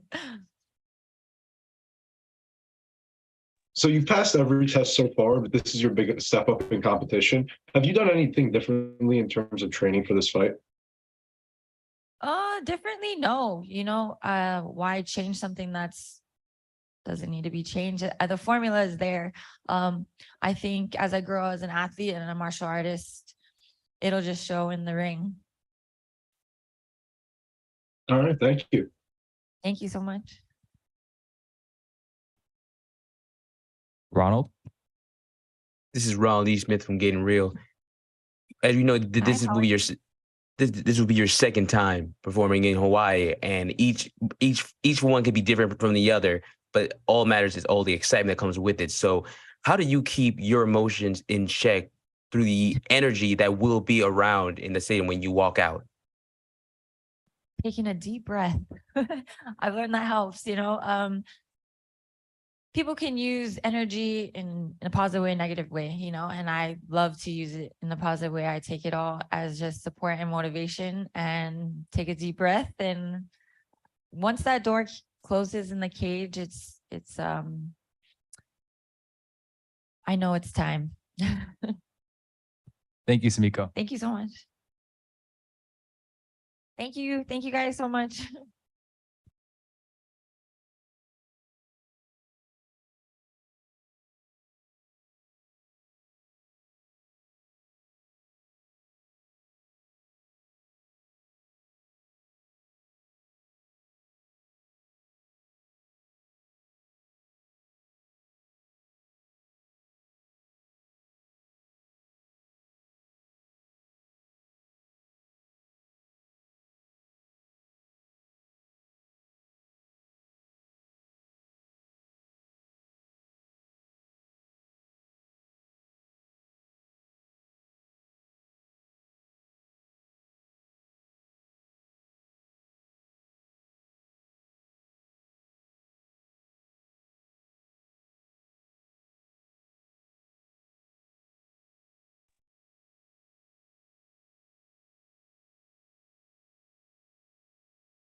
How's it, Ilima? Aloha.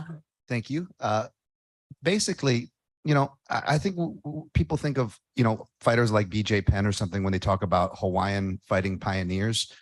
But as far as fighting Hawaiians or people fighting for Hawaii and a pioneer in that regard, no disrespect to any other Native Hawaiians with their efforts that I'm not being mentioned here, but it's hard to hold a candle to how much you have done. I know having a promotion like Bellator that helps allow you express yourself in media, walkouts, etc. helps.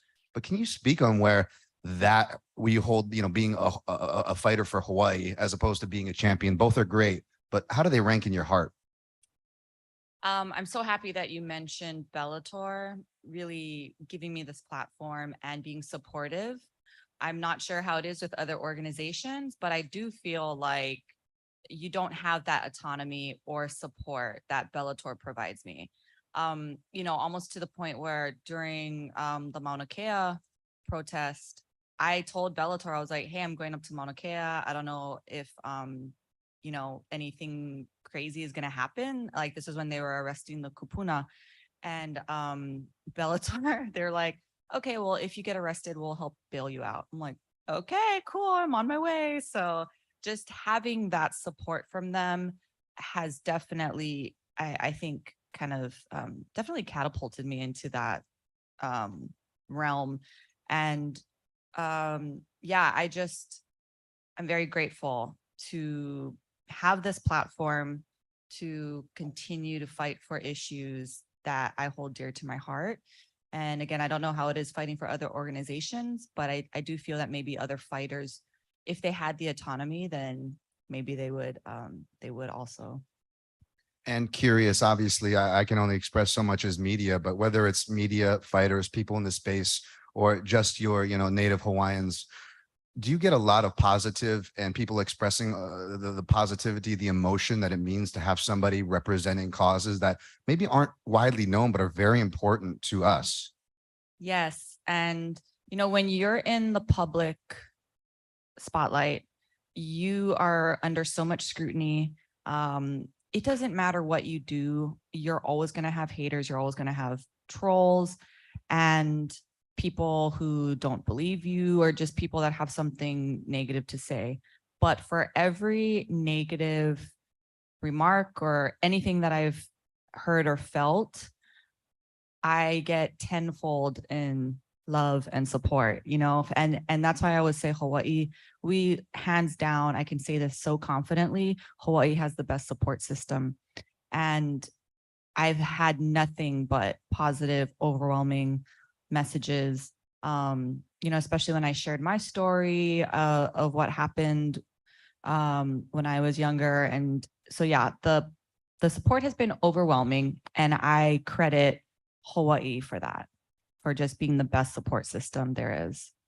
Absolutely. And it's good to know you're getting the positive reinforcement for these good things. But focusing while we're here, the fight, I don't want to, Oh, yeah. I don't want to focus too much on the number you gave as far as, maybe 2, we'll see your plan. Because when I look at you as a fighter or your socials to see what you're up to, you look focused, you look in great shape. You're training with high level partners as usual, coaches.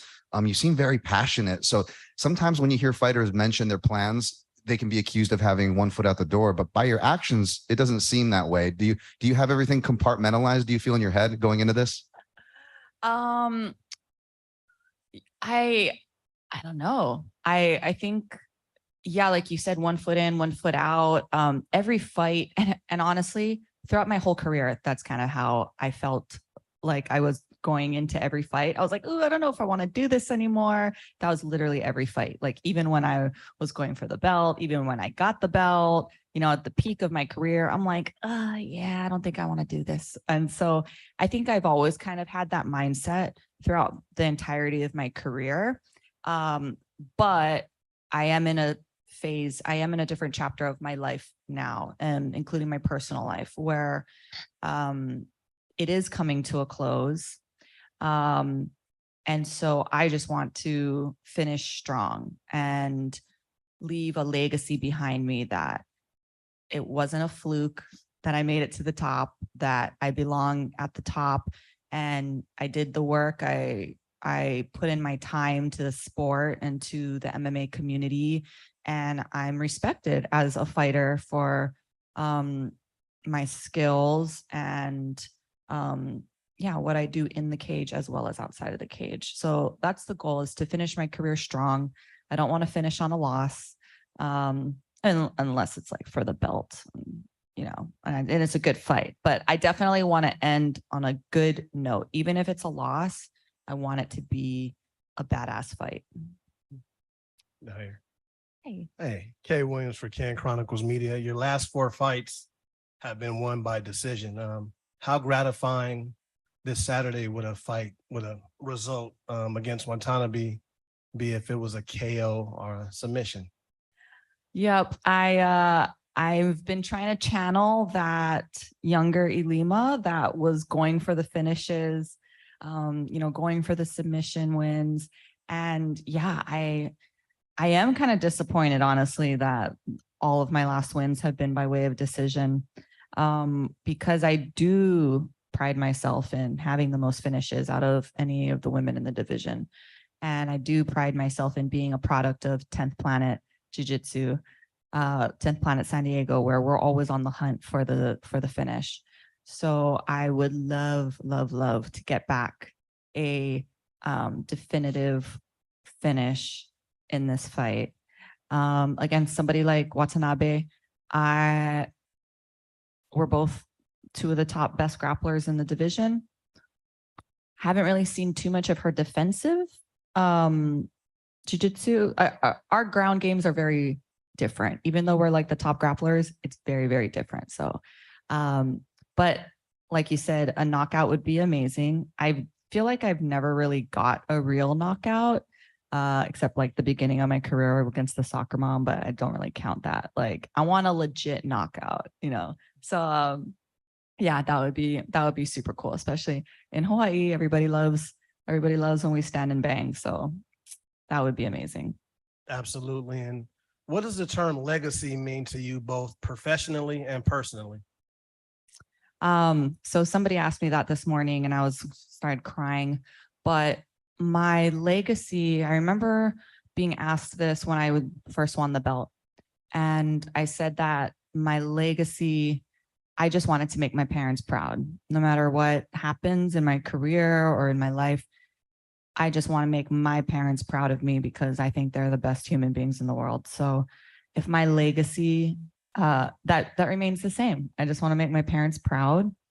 And I do want to be remembered more for what I do outside of the cage, because at the end of the day, I no longer value myself based on whether or not I have the belt, based on what my fight record is. I don't hold myself to that anymore like I did when I was younger. And I feel like I'm very whole right now. And so, you know, the next chapter of life is starting soon, and that is going to be probably one of the most important chapters of my life. So I want my legacy to be defined in that chapter, post fighting in the cage. I appreciate your time and blessings in all your endeavors. Thank you. Hey, what's up, Lima? Over here. How you doing? Maybe a little bit that's kind of has to do the same thing, but I'm just, who knows what's going to happen. But this whole crazy MMA journey you've been on this whole time, what has it just meant to you? How has it kind of changed your life? Just what has this whole journey ultimately been like to be on? It has been the most unexpected, crazy roller coaster I've ever experienced. Literally never thought I would fight. Literally walked into a gym on my way to work. I was waitressing at a little restaurant, walked past the gym, and I was just like, yeah, like this seems cool. Maybe I should start getting back into shape. And walked in there, took my first class, couldn't even make it through the warm-ups because I was so out of shape. We were like stretching and I was having a difficult time, and I was like, I gotta take a break.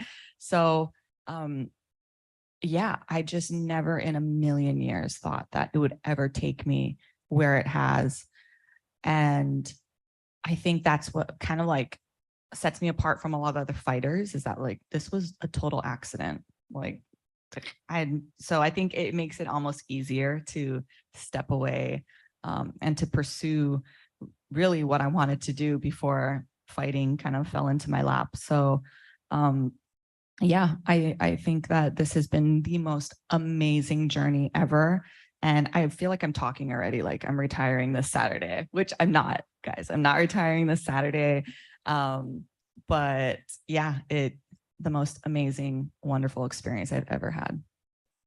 And then Sumiko was in here talking just before you, and she's kind of at that point now where, you know, she's now fighting a ranked opponent. There's a pathway towards maybe getting a title shot one day, and it's kind of similar to what you did. I'm just wondering if you have what advice you would give her if she asked you for advice at this stage of her career on how to handle probably everything that's going to come next for her. Oh, I love Sumiko. I've been like giving her unsolicited advice this whole time. I like message her. I'm like, okay, girl, you got to do this, you got to do that. And then when I found out she was fighting Vita, I was like, okay, here's my unsolicited advice about her. I fought her, this, da, da, da, da. So yeah, I think Sumiko is going to be amazing. And she is definitely on that path now. I feel like when it comes to Hawaii fighters and you know, Bellator Hawaii, all this, I would love to kind of like pass the torch on to her. She would have paved her own way regardless if I existed or not. She's incredible. She's an incredible fighter. So yeah, she definitely would have made her own path. But if I could give her advice, girl, just keep doing what you're doing. If you need help with anything, let me know. And yeah, I mean, she's killing it on her own. She really didn't need any advice from me. Right on. Thanks. Oh, but also post more. She needs to post more on social media. Thank you, Lima. Thank you. Thanks, guys.